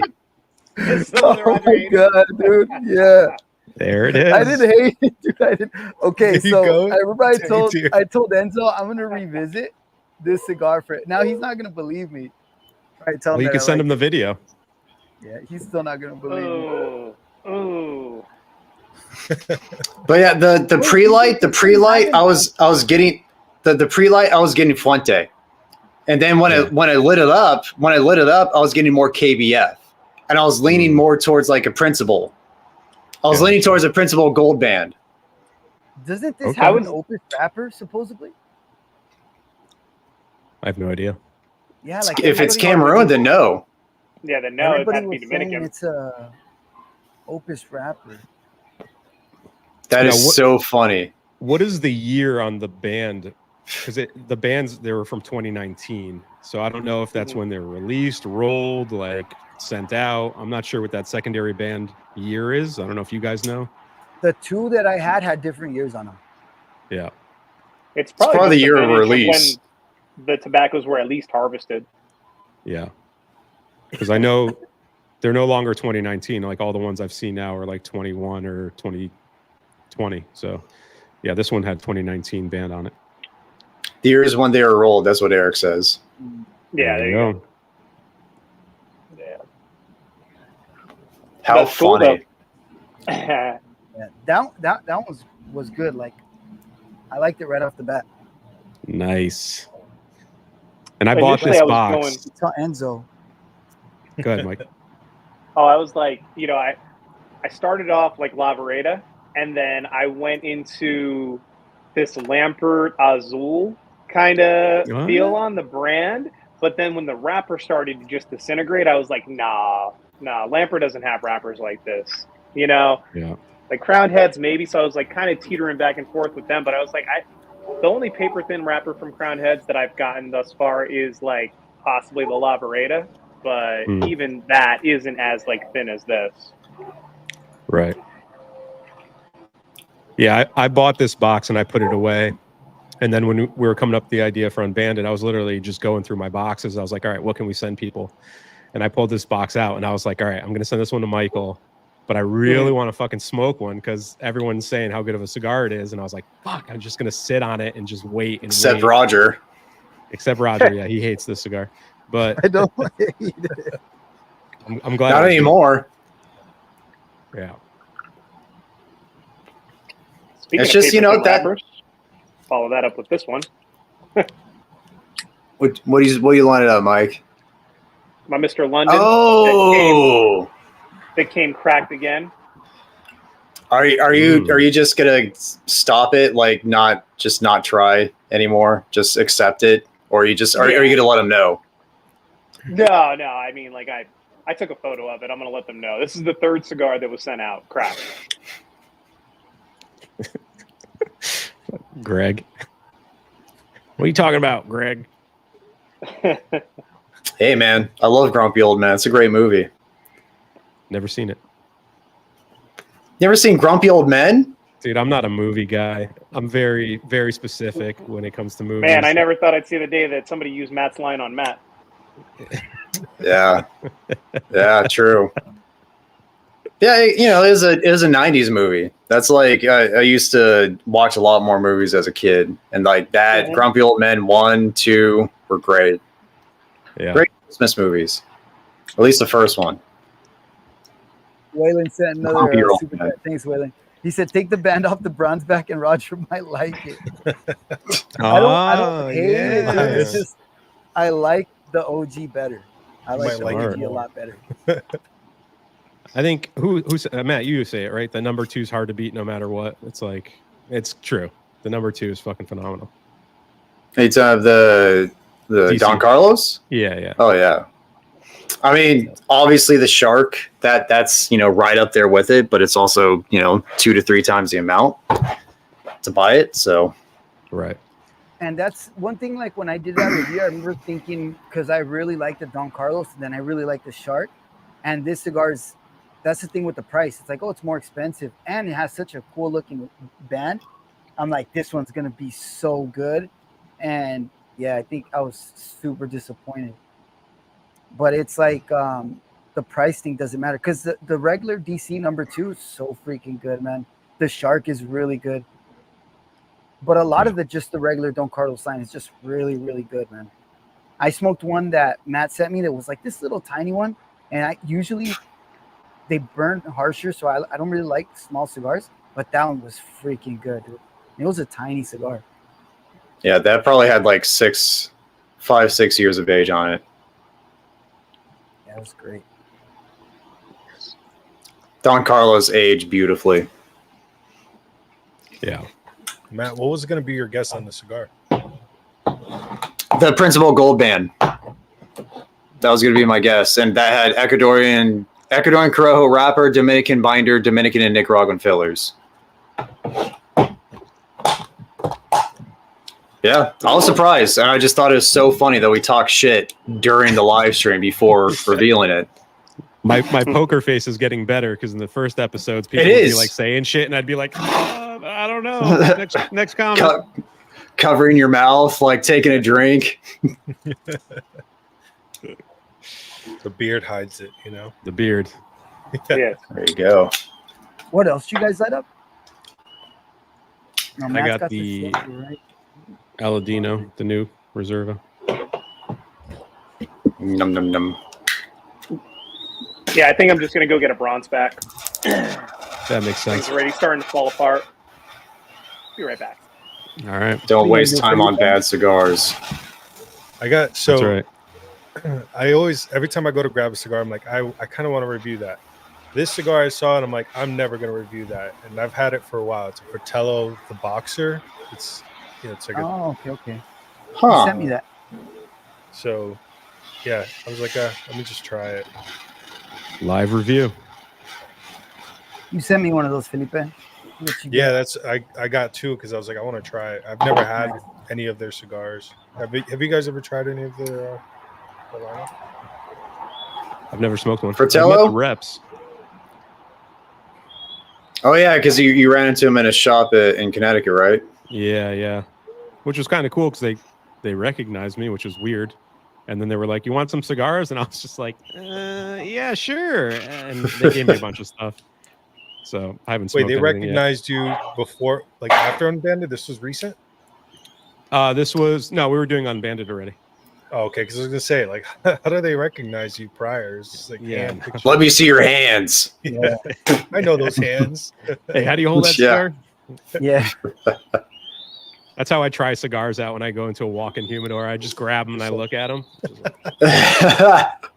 Take a picture. Show good. Yeah, that one's gonna show good. What brands would you say have a signature profile? For me, it's LFD and Dunbarton, who said. LFD for sure. Yeah. I'm going to go anything Fuente. My Father. I mean, Arturo. that, especially if it's a fresh My Father, like My Father Tatuaje, you'll know with the pepper usually right away. And if you're like, this cigar would be better with like a year of age, and it's a Tatuaje or a My Father.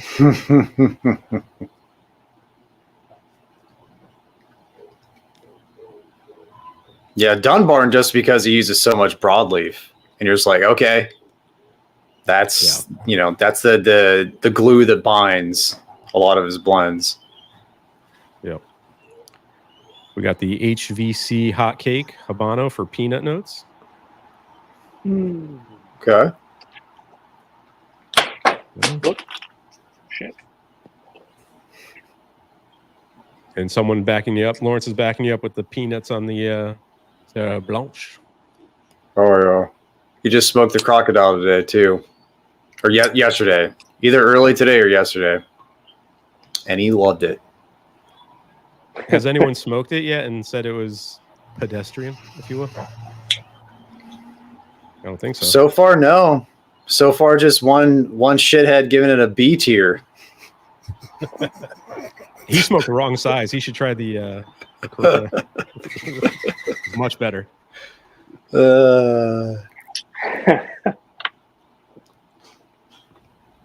got some more peanut here. Fuente Opus X. Okay. Alchemist. I'm sure he's sleeping by now, but Great cigar. yeah, Lampert's one of those brands you guys put me onto, and it was, watching the show, I was like, okay, let me try this. I've never seen it in local shops, so I had to like buy it online. And I haven't really had a Lampert that I didn't like. Like they're all just really solid cigars. And then my first live with you guys, Vlad was on when he was still repping Lampert, so that was fun. Yep. Yeah. Great smokes. I've never had a bad Lampert. Underrated Lampert, Ocean Breeze. I mean, I know people talk about it, but Agreed. that's a fucking great cigar. Is there an underrated cigar you guys champion? Is there something that you Patina. like to smoke? I didn't like that Nicaragua. Patina. Didn't like Yeah. Would It's you rate it? It's you. I think I gave it you. I think I gave it a B, maybe a C. It was like borderline for me. Felipe, you liked it, right? You weren't blown away, but you liked it. I liked it. I would pick up more of it if I saw it. Yeah. It's like a $13, $15 cigar or something like that. Yeah. Oh, the Roma Craft. That's a good cigar. That's a very good cigar. Did you say Roma Craft? Roger Craft. Roger Crafts. I did like that PA broadleaf though. I did smoke that one recently. I thought that was good.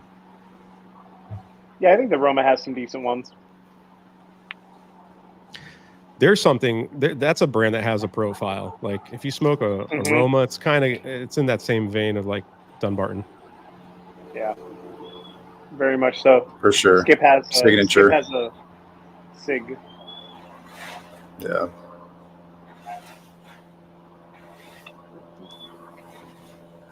What I like about his line too is that he doesn't go crazy with the pricing either. You know, everything's pretty even keel. Yeah. I do like his bands. Mm-hmm. They're tight. Understated, small. Yep. Agreed. There's nothing wrong with understated small things, Matt. I agree with you.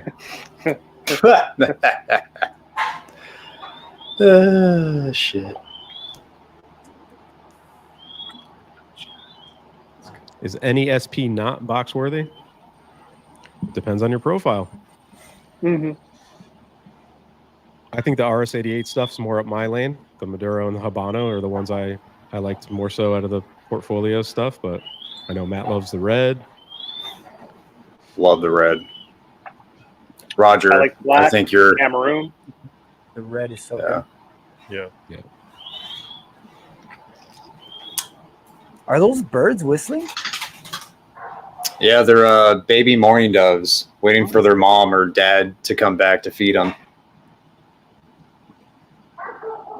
John is still upset about the angel share hate. The Coach on was good. It was solid. Hound dog hater syndrome. Was it better than the HDHS?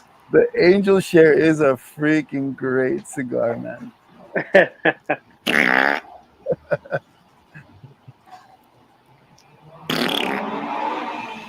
I don't know about these cigars. They're not up my alley. Yeah, well. Yeah, it's just they're so much better in his portfolio, in my opinion. Nice Commander, though. Yes, please. Olmec. And the Olmec. Yeah. Just smoked the Axums that came in my cigar pack last month. They were so bland. And I remember kind of liking them, so I thought, okay, cool. But they were both shit, dude. It's bad. I was really sad when I found out they rebranded without reblending. It's like, fuck, you changed the wrong thing. Yeah. That didn't have to go on the cigar. That didn't have to go. I think that wise man's going to need a tweaking as well. The new ones. Yeah. Still need to try the Corojo, though, which I know is the better out of the two.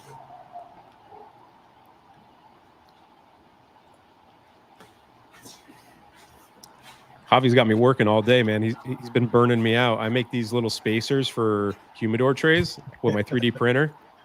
And I was like, oh, if anyone wants them, let me know. And I'm assuming someone's going to be like, oh, I'll take 6 of them. Javi's like, can I get 54 of them, please? I was like, Jesus. Hey, you offered, dude. I know. You offered. Printer's going to break soon, Javi. Slow down with the buying. What's Greg smoking? Because he's saying chocolate, sweet cookie bread. Was that in reference to the DC? Is he smoking the silver? He may be. I think he silvers, I believe. He got in the silvers. I don't know what he's smoking though, for sure. Yeah. Let us know, Greg. With the DC, he said he'd rather smoke LFD Cameroon Cabinet. It's a good cigar. Yeah, he's smoking the silver. There it is.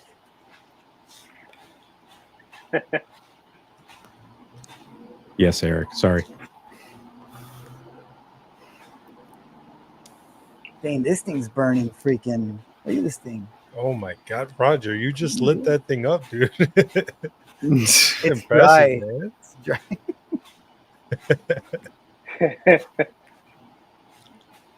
So you guys are going live Infamous this week? Mm-hmm. Yeah, third week, back to back to back. Yeah, you guys are busy, man. And no guests. No guests, just the boys. No guests. I think we're drinking this week, right? Oh, I got my little bottle. I think yeah. what's the occasion for the drinking? I think Just to get Michael hammered. Yeah, I think it's just the Master Your Hangover stream. That's all. I can't wait his, for that thumbnail. rants. Yeah, like I'll bring out the pickle juice. I'll show everybody my methods, and we'll go from there. Fucking pickle juice. That's right. We were on that live stream when Michael had a couple glasses and then went on the rant. I love that. I loved it. The best moments. Yeah. Highlight of my career for sure.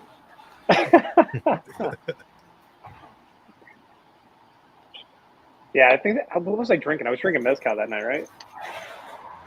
It was mezcal. Whatever it was, you should do it again Saturday. Yeah, have like double. Have double ready to go. I'll rewatch it. I'll rewatch it and figure it out. It's good times. Yeah. What's the next guest lined up for future episode? Do you guys have one already? Do you know, Mike? No, I don't. I think DJ has it because he booked like 3 in a row. Yeah.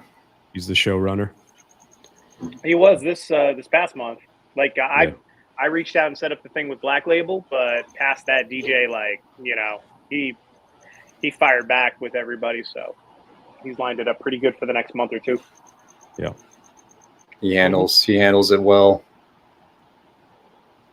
Yeah, Saka was saying a lot of stuff that night. Yeah, Saka was drinking as well.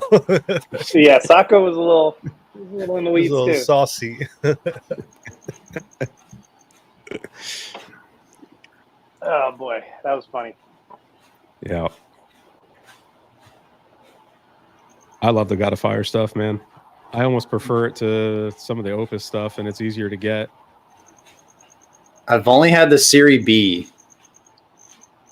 Only one I've had. You've never smoked KKP? I don't think so. I've only had the Series B. KKP was good. I think I sent that to you, right, Michael? Mm-hmm. Yeah. You don't have Yes, one, you man? did, sir. If you don't have one, let me know. I'll send you one, man. KKP is where it's Dude, at. I probably do. It's Yeah. Yeah. God, I'm turning so white right. Okay, the whiteness is going down. Good. Not turning into a ghost. Yeah. That was like the starting point for me. I was like, I think I'm going to do a Patreon just to like help flush my cigars out, because I bought way too many boxes in the start of this journey, and there's no way now that I'm like smoking stuff differently all the time. I can't smoke that stuff. Show a picture. Bring up the picture of your rack. Your racks. Show us your rack, Pete. Show us your rack. I got like a censored. I got like a shelving system in the basement, and when I was reorganizing it, I was like, "There's just no fucking way I'm ever gonna get to these stuff." Like, it's all good cigars, and it's all stuff I would smoke on a consistent basis if I wasn't trying new stuff constantly. So it's like. Yeah. That's the biggest challenge, man, in doing this is that, Yeah. Like, do you even have a system, Michael, or is it just fucking throw shit in boxes like Tupperdoors? It started off as a system. Now it is a total calamity. It is just like Matt, like, I don't know. I open up a bag now and I'm like, oh, that's a bag from Peter. Yeah. Oh, that's a bag from Matt.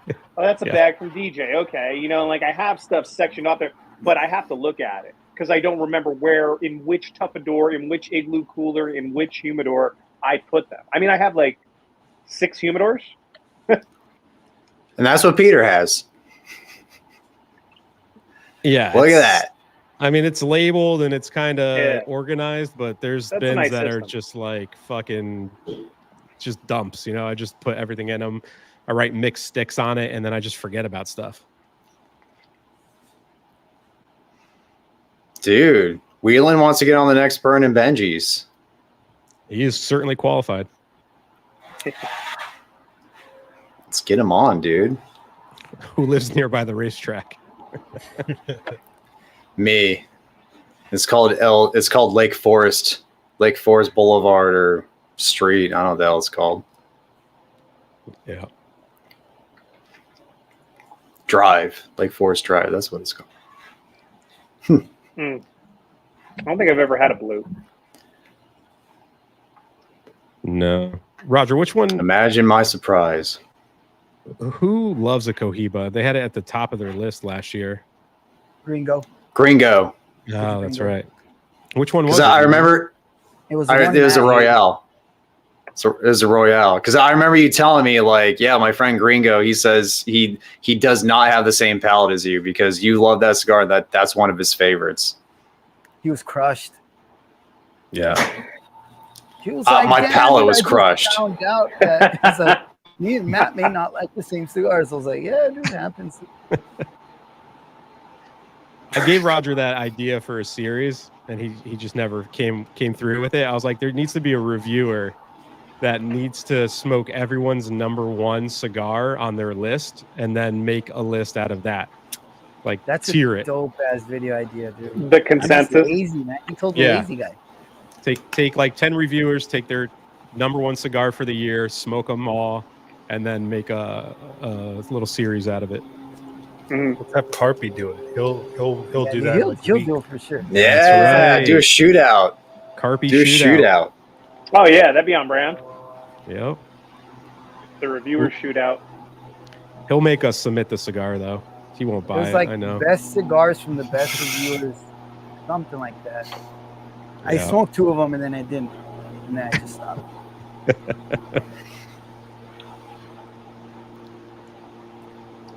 The 55. You know ball, JB. You know ball. See, there we go. JD's on my team. Rare cigar. Yep, he took the silver to the nub. Nice. There you go. Yeah. I dig it so far. You getting chocolate and cookies? It's more of a chocolatey profile for sure. I think, the travel, it's a little bit muted. So it probably would have been better to sit on it for a couple of days, but I have 5. Well, Song sent us a box, but I'll keep 5 for myself and distribute the rest. So I have 4 more left for myself. I did that this morning. I got a box into those new Cavaliers, the double perfecto that came out. And like an idiot, I was just talking to my kids, opening boxes, and the razor blade went a little bit too deep on the pack. So I nicked the wrapper on one of them. So I was like, I'll just smoke it now. It was a good cigar, but you could tell it had some humidity in it and it needed to chill out a little bit. So I'll have to revisit it, but it was promising. It had good notes in it. The temporas or the LEs? The LEs. LE. Yeah. I smoked Nice. the tempura, the jalapa, and I had construction issues. It was an F. I couldn't even tear it. Yeah. I remember that. Oh. I like that cigar. You guys don't like it, right? That Leroy Neiman one? I thought it was I okay. haven't had it. Haven't had it. Yeah. No, it's the one with like that weird band. It's like It's like an like art. Artsy. It's like it's an artsy band. And I think I just saw the 2024, which is like a Churchill or Double Corona that they came out with. Yeah, it definitely has a risk taking the cello off. I've definitely dropped cigars that have then cracked on the floor, got blemishes because of it. And I kind of second guess that going forward.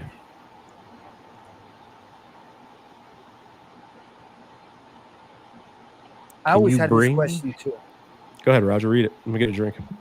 Question time. Can you bring back a dry cigar? I just bought 2 boxes of Davidoff Brown Cru Diademas. Damn, for $200. Shop said UPS left the shipment in the truck for 2 weeks, so they were ruined. Tasted great. What do you guys think No, about 2 that? weeks. 2 weeks isn't going to do it. It'd have to be like 2 months, if not longer.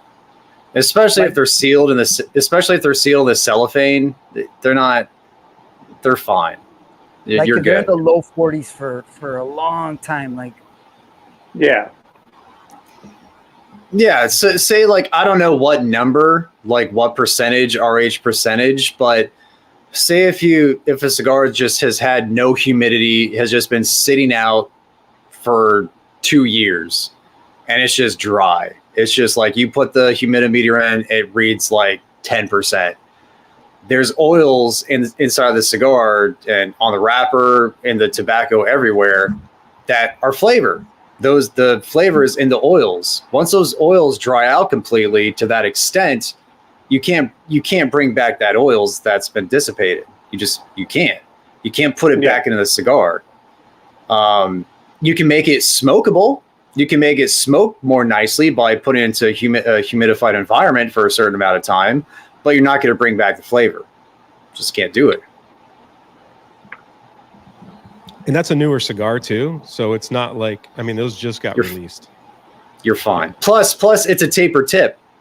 The moisture isn't going to escape from it. That 2 months, dude, you're fine. Those cigars will smoke perfectly. Yeah, no issues. You reviewed that, Matt, right? You enjoyed it. It's great. It's the best Davidoff I've had. Best Davidoff LE I've had since a rabbit. Damn. Like in over like 2 years. Yeah. Damn. I'd agree. I bought a box as well, and I smoked one, and I thought it was. I smoked the rabbit like 2 months ago, and you're spot on. I think the rabbit was probably my favorite LE up until this one. It's very, very good.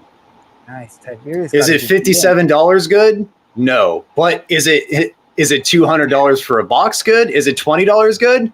Yeah. Fuck yes. Yeah. I wish I got it for $200. Oh yes, it is. I didn't. Yeah. I got a cool ashtray though. I got a Davidoff ashtray with it, so that makes me feel like I got my money's worth. Dude, I had a late hour like in a dry box for so long.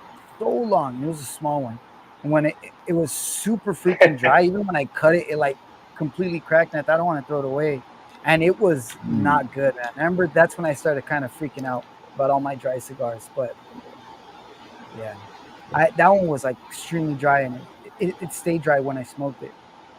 When I would take it dry, I could hear like the tobacco crackling. I was like, damn, this shit's not good. That's the sane person way to do it, JD. If you're sane, that's the way to do it. I understand. Am I the only guy who pre-cuts like double perfectos or like really like double Coronas, really big cigars? Like I'll pre-cut the cap if I know I'm going to smoke it in a couple of days, just to like get all that humidity out. Same here, man. Especially on piggies, I got to do that, dude, just to make sure. Yeah. Piggies. Piggies. So tight. A blessed man, you're never late. Welcome to the stream, man. If you guys are on your second cigar, man, let us know what you guys are smoking on now. I think I'm catching up to where I just did the reveal, so that was 20 minutes ago.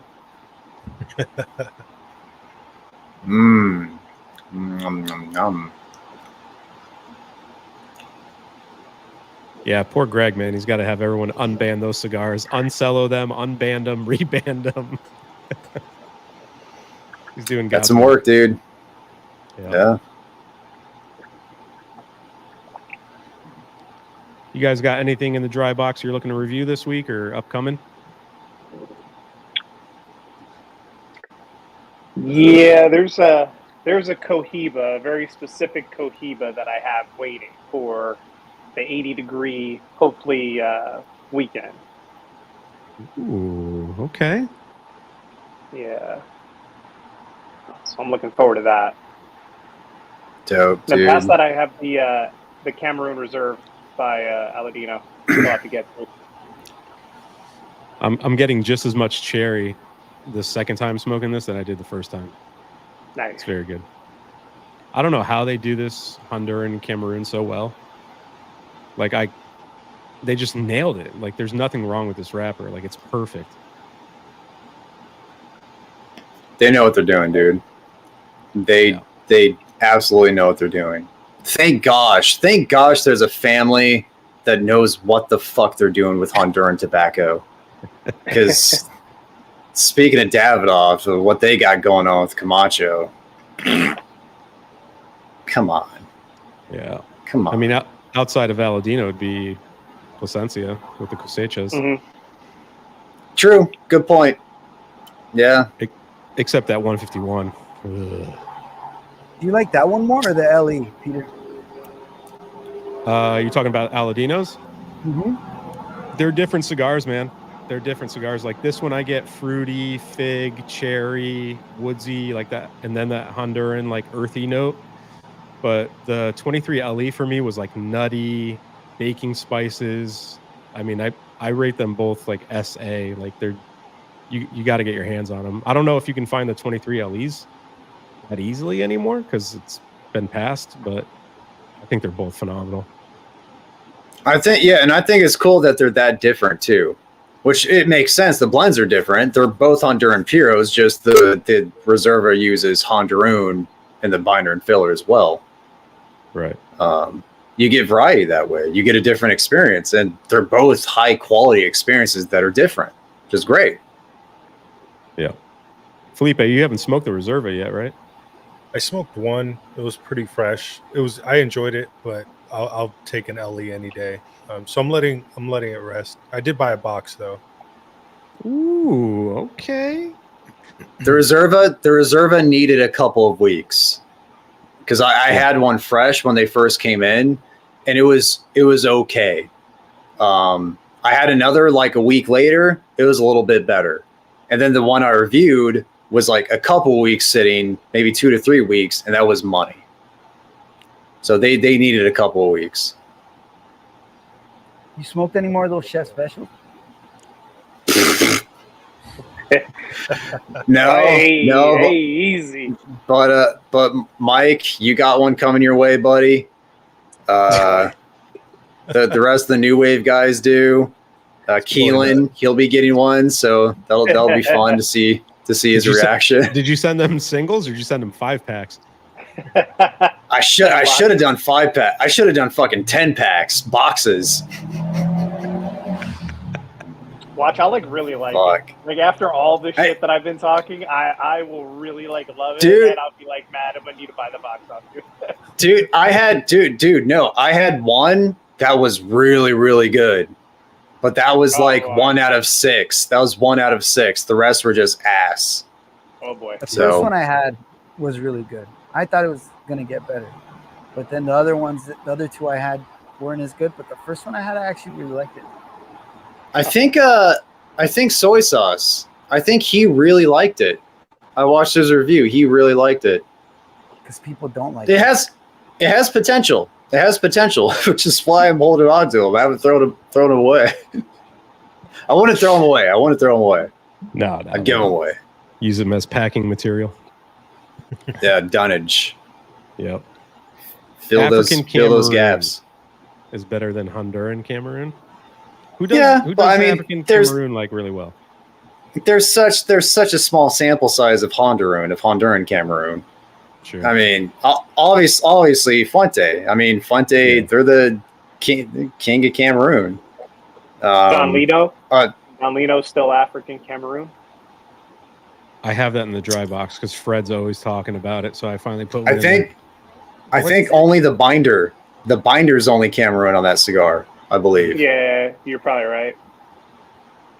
La Aurora. They do a lot of Cameroon. The Preferitos Cameroon, great cigar. Fantastic cigar. Underrated. Very underrated. Sanj uses African Cameroon in his RS-88. And it's bomb. And then Definition. Oh, yep. That's a great Cameroon. But there's just one sample size from Definition. But that's an amazing Cameroon. Sorry, Pete. No, you're fine. Yeah, LFP has that that one that I text you guys about, that Cameroon Reserva, that thing, or Cameroon Cabinet.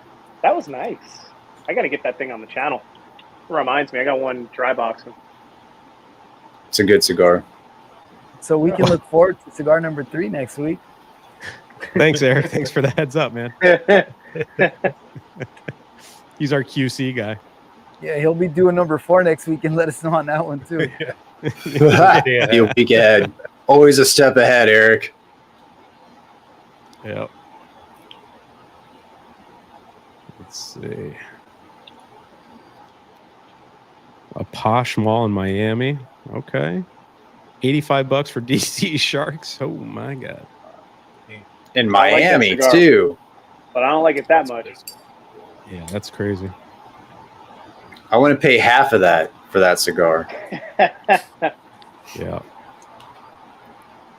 Yeah, I've had this Cameroon from LFD. I didn't. It's the Carpenter says it. It's the least Cameroon that ever Camerooned. That's what he says. Sounds like a Carpy thing to say. Yeah. Yeah, it's just LFD is so distinct too. They have such a strong, distinct profile that a Cameroon wrapper, which is typically a little bit more delicate, can be overpowered by that. It can accentuate it to a certain degree, but it's not going to be like a predominant note or predominant feature of the cigar. Have you guys had this cigar? This Latelier? Latelier. Latelier? Yeah. This Latelier. It's a Latelier. It's a spin-off of Tatuaje, right? Tatuaje, yeah. The workshop. Wisconsin brand. Yeah. I had one on vacation and I really liked it, but I was on vacation, so I don't know. Everything tastes good on vacation. Mm-hmm. I had a couple of vintages. I forget what year they were. My local shop had some that were pretty old, like 7 or 8 years of age on them, and they were really good. And past that, all decent experiences, but nothing that I could say like definitively is better than X, Y, and Z. It's just decent smokes. Yeah. I still love Tatuaje so much, dude. And like recently, I can't seem to find one that I like. Any of the newer stuff, anyways. It's like, you gotta smoke that face, man, from the Monster Series. that one was great. Yeah, That was Great great. stick. Great cigar. I smoked the Tap Black, but the large size. It was a Toro or even bigger, and it was a mistake. Everyone's like, you got to smoke like the the Petite Corona. That's the one. And I was like, they didn't have it, so I just bought the Toro. It was a bad time. Yeah. In the Tap Black, man, it's got to be Corona Gorda or Petite Lancero. Those were the two There that you really go. like started that signature. That line. Yeah. There was a lot of pepper in that Toro, man. Oh, yeah, that thing will light you up. Do you guys have a New World cigar that you think is close to a Cuban-esque profile? Atabay. Yeah. Atabay is definitely right there. We were asked this question during the Cuban Sunday live stream. Mm-hmm. There you go. Oh, that's what made Sal mad, right? Sal got all up in arms.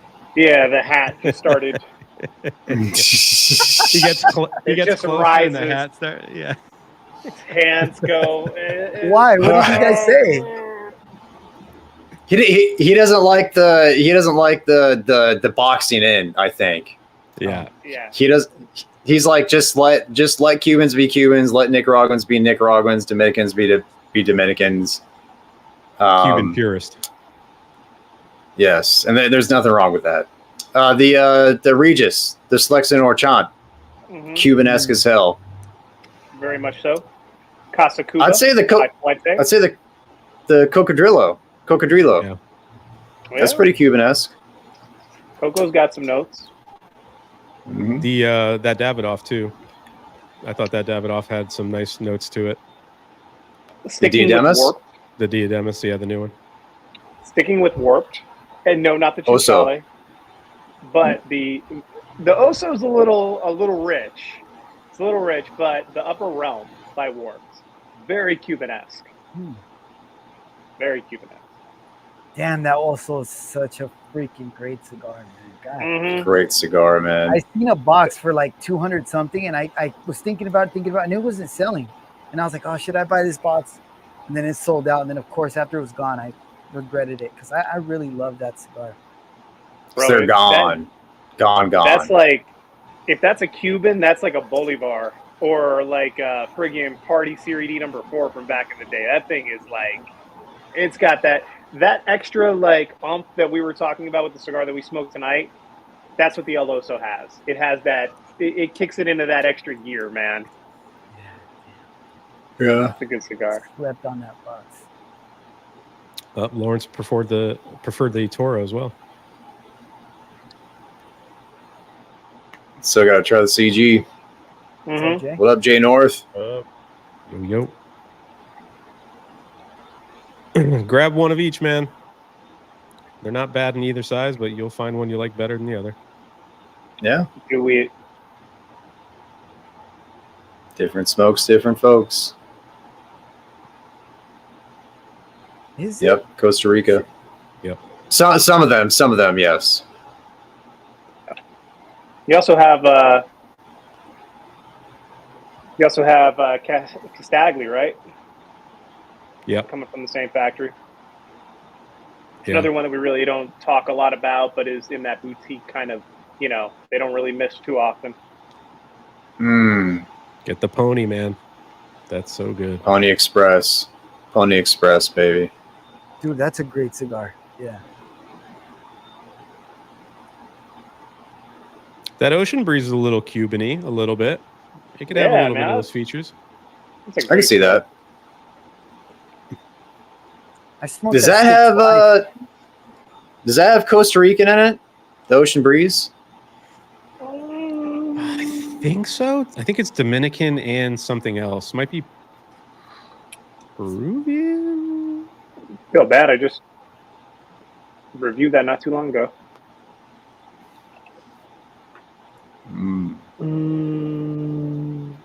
Yeah, I did not like that cigar either. That Quingenario. Quinquagenario. Yeah, I like that. Mm-hmm. I liked it. I had construction issues with mine. I got like an inch in and then just took this shit on me. The Ocean Breeze is Habano 2000, Ecuadorian wrapper, over Ecuadorian binder, and fillers from Peru, Nicaragua, and an undisclosed country. Ooh. Okay. Possibly Cuba. In the shape of a crocodile, maybe? Yeah, right?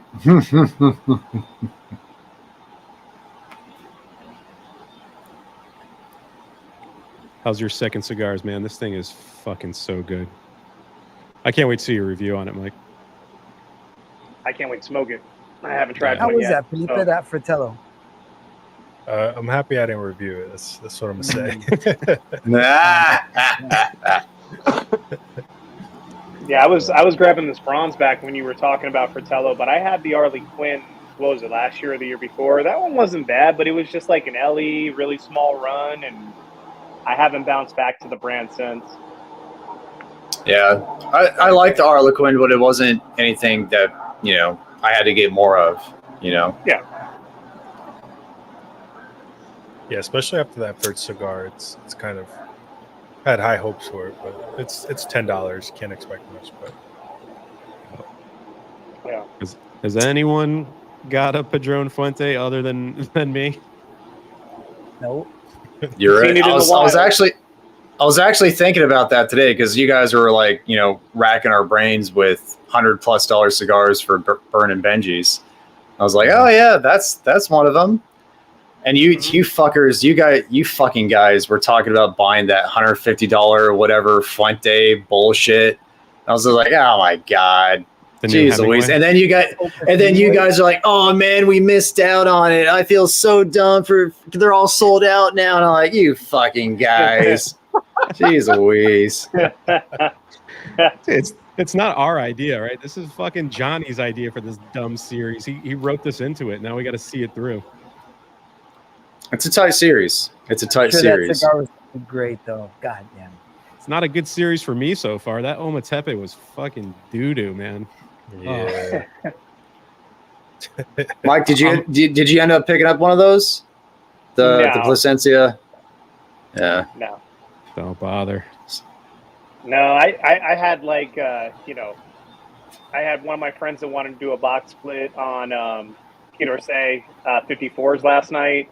And I'm like, damn, I'm going to turn this down. Like, I don't know. I've been very, I bought, 2 J Londons after I had a free one sent to me. So I've just been spending my money in stupid ways. instead of other stupid ways. You know, like Yep. I don't know. We gave it an A, Carpy. I don't know what you thought it finished for you, but we gave it like an A minus B plus. I would say to live in that range. Give us your rating, man. He knew what it was. Yeah, what's your right? rating, Carp? Yeah, Carp knew what it was. Write a paragraph too, describing it. I love it. Has Infamous had Wildfire on as a guest? Yeah, you guys. Yep. We've had Jeremy on. Dope dude. Love that guy. Great dude. I just grabbed a B-sides in my pack along with the J London, so I'm gonna have that on the channel here in another little bit. What That's J sick. London did he smoke, Mike? The Mr. London. The Mr. London Oh, that's right. LE. What'd Yeah. you think? I thought it would have been a lot better had the wrapper not have been cracked on all three cigars and it basically just disintegrate as you smoke it. Especially for like a Jeez. $20 LE. Like that kind of sucks. I've yet to smoke a But J London. I mean, people talk a lot of good things about them in my local shop, but this being my first one, I haven't.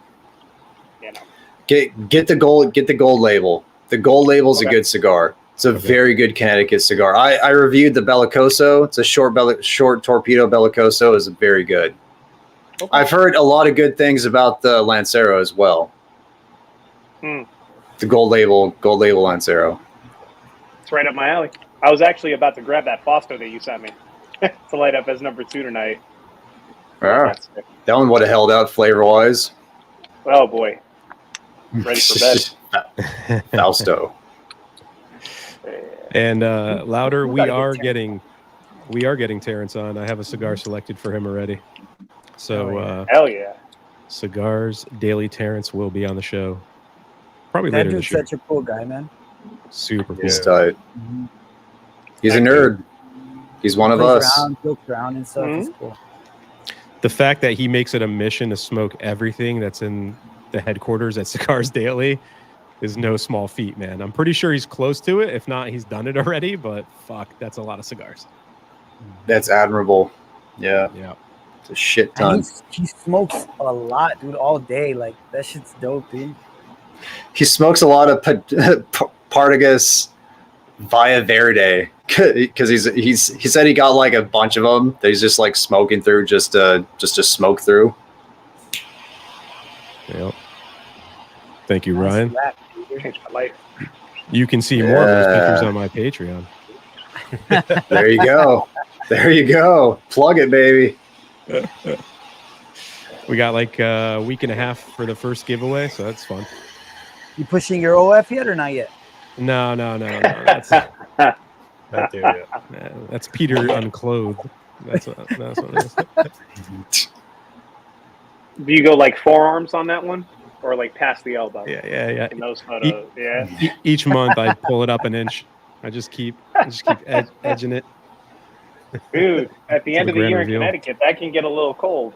Yeah, I already got I'm my not long right. sleeves on. It's like low 60s here already, man. We're dipping quick. Oh, boy. Nice. Yeah, it's 60 degrees right now. Got to get the tent ready. Oh yeah.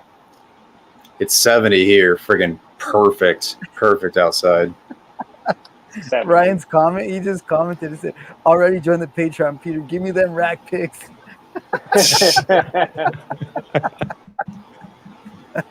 91. Those are privates, Oh, man, that's funny, dude. private DMs only.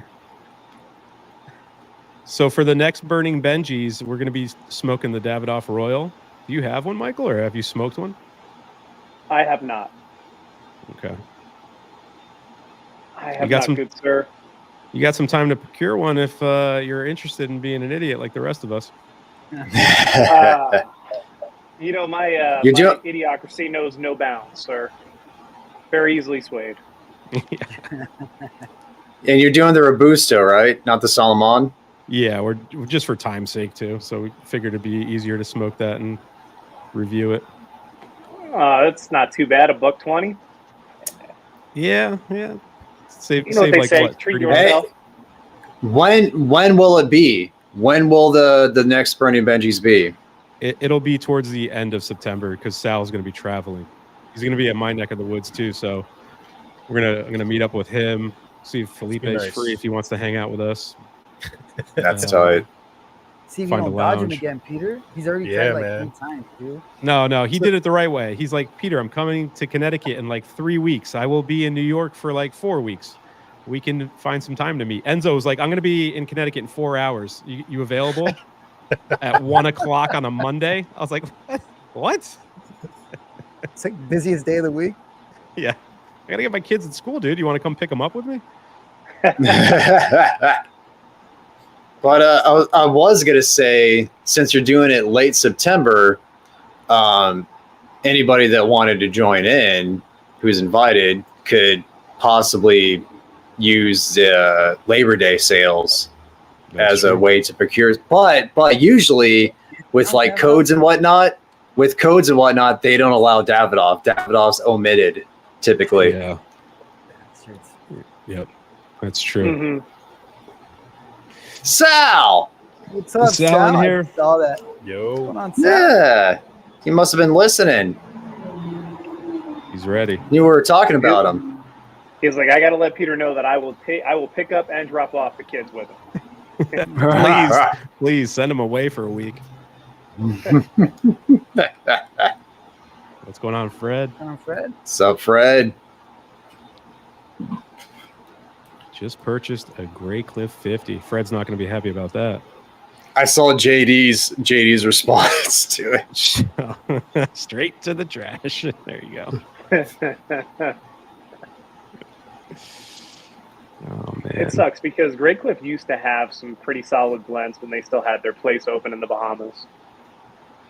Yeah. They used to all be boutique, small batch, very highly regarded cigars. But since they sold out to the magazines, it's been probably like 20 years since they've had like a good reputation, in my opinion. Yeah. Like I remember they had that PG, and it was like kind of their brown label coffee flavor, really heavy coffee flavor on it. It's probably infused for all I knew back then. But I remember buying a box of those. I still have the box somewhere. You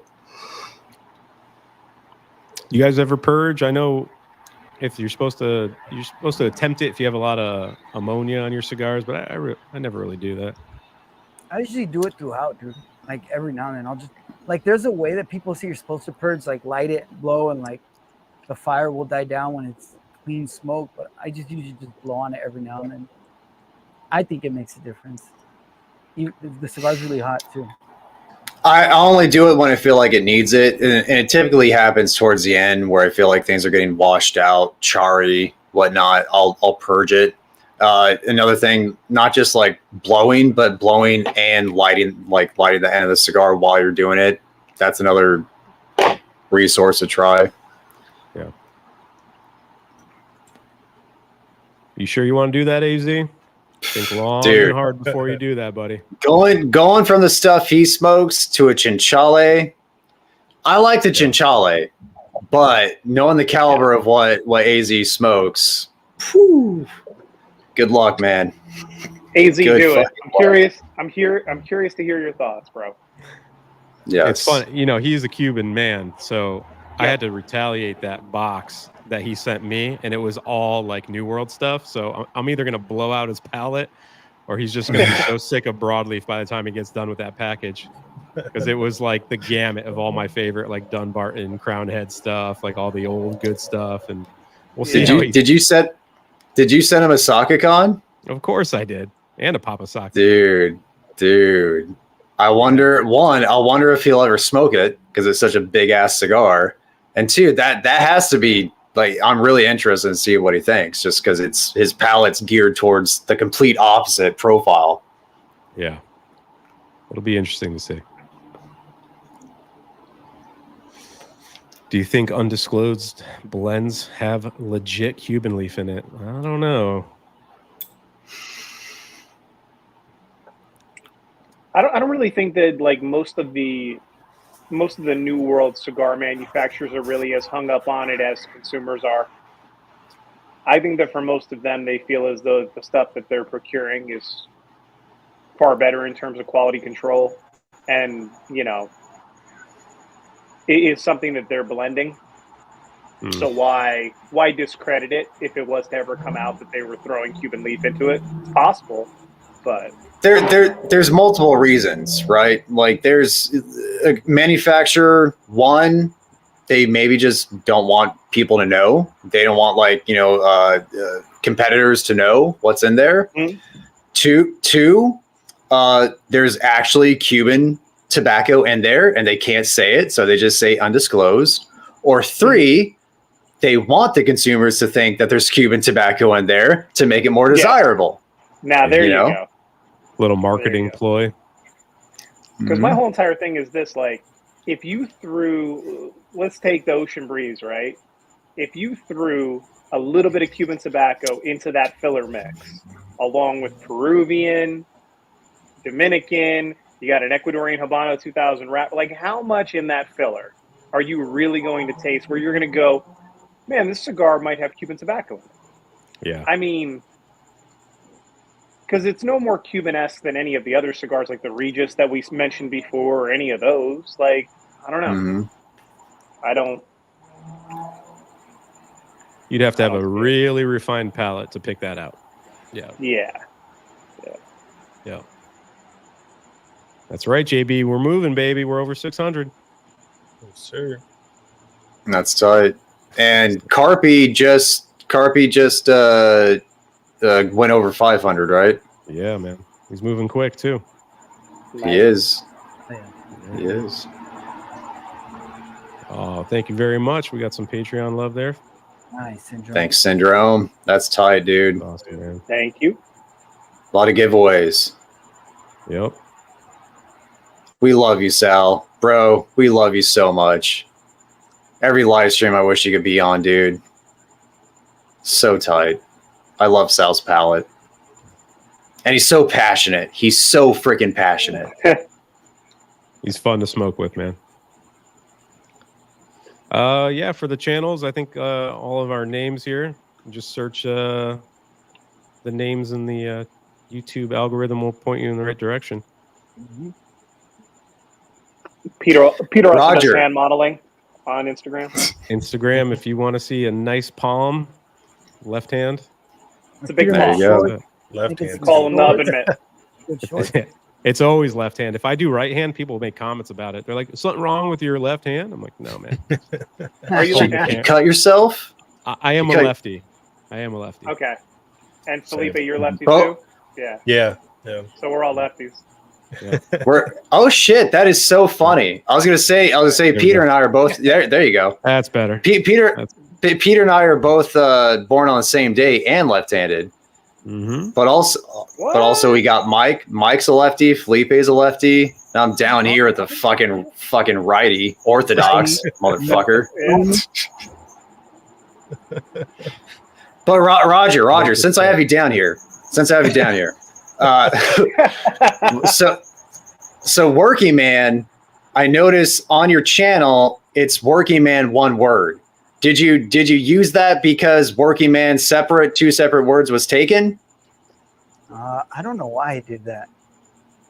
No, there's no real reason to it. I used to type it all together, and then like Peter kept giving me shit about like how I was spelling out my name on I didn't give you shit. Don't fucking. He's like, Roger, why don't you capitalize like the M and then the C? And I was like, okay. And then it was like. I wanted to know because I was buying your URL, and I wanted to make sure I had it spelled correctly. So when you went to go buy it, I'd get top dollar. Dude, this silver is getting money in the middle of the second third. It is very, very good.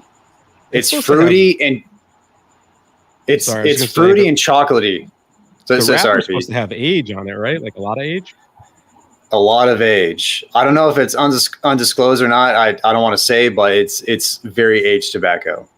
I thought I heard 10-year. I think Sanj even said it. I think it's up there in age, so it'll be interesting to see. Yep. So good. We are wrapping up, but Greg is correct. This Sunday on the 25th, unbanded packs are going to go back on sale for the September pack. I know a lot of 3 people are signed a.m. up. Yeah. 3 a.m. California time.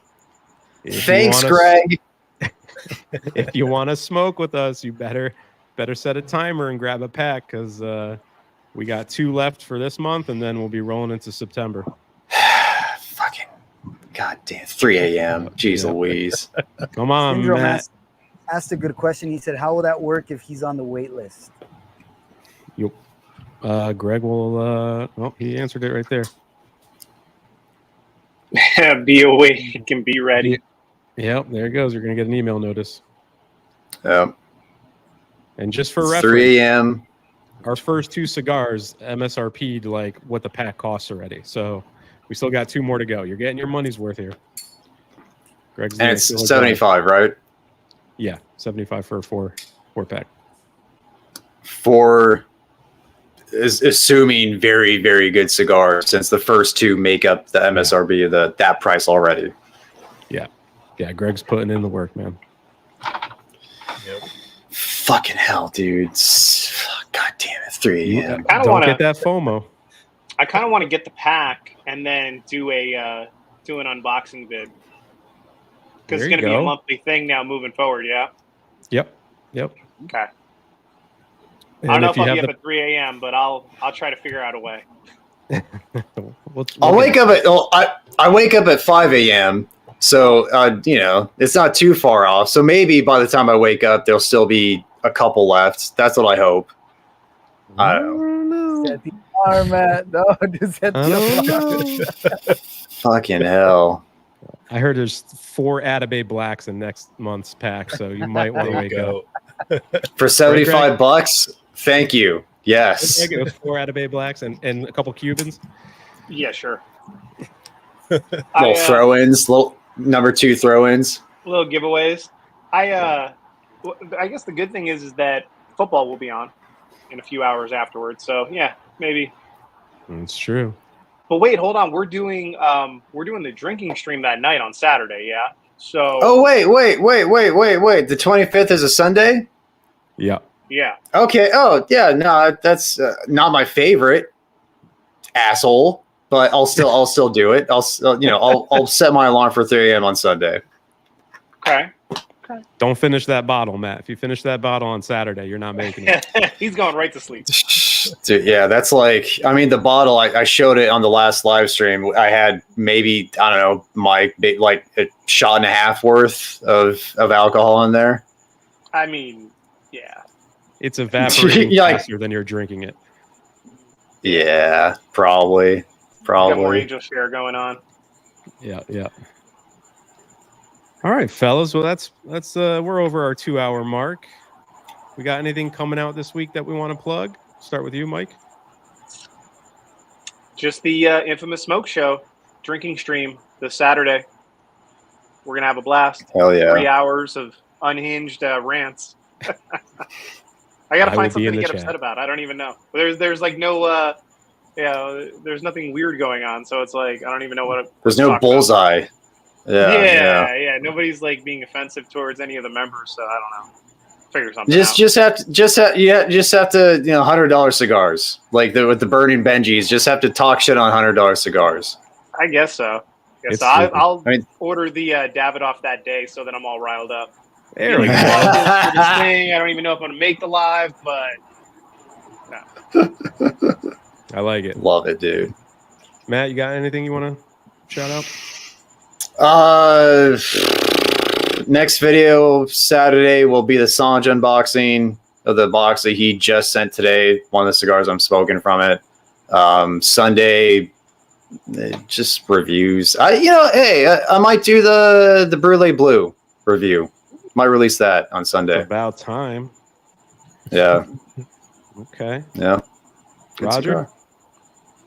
I got Matt's 1T Matt, his bomb.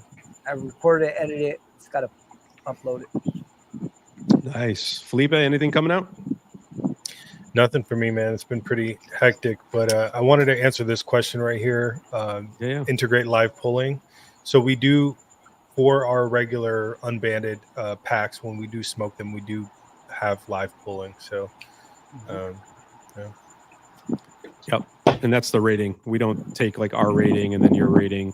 Whatever that gets on the show is what we dub that cigar going forward. So check it out. Committee. I think that's it. Michael, thank you, man. Thanks for coming on. Thanks for having me, boys. Absolute pleasure. Love you, Mike. Yeah, love you, dude. Yes, thanks for sitting in. Shout out to chat. And we'll catch you next Thursday. We'll be smoking cigar number 3. All right, guys. Other than Eric, we will be smoking cigar number 3. To catch up with Eric, yeah. Maybe we'll just have him on the show next week. Eric, you can just sit with us and let us know if we're smoking the right thing. Perfect.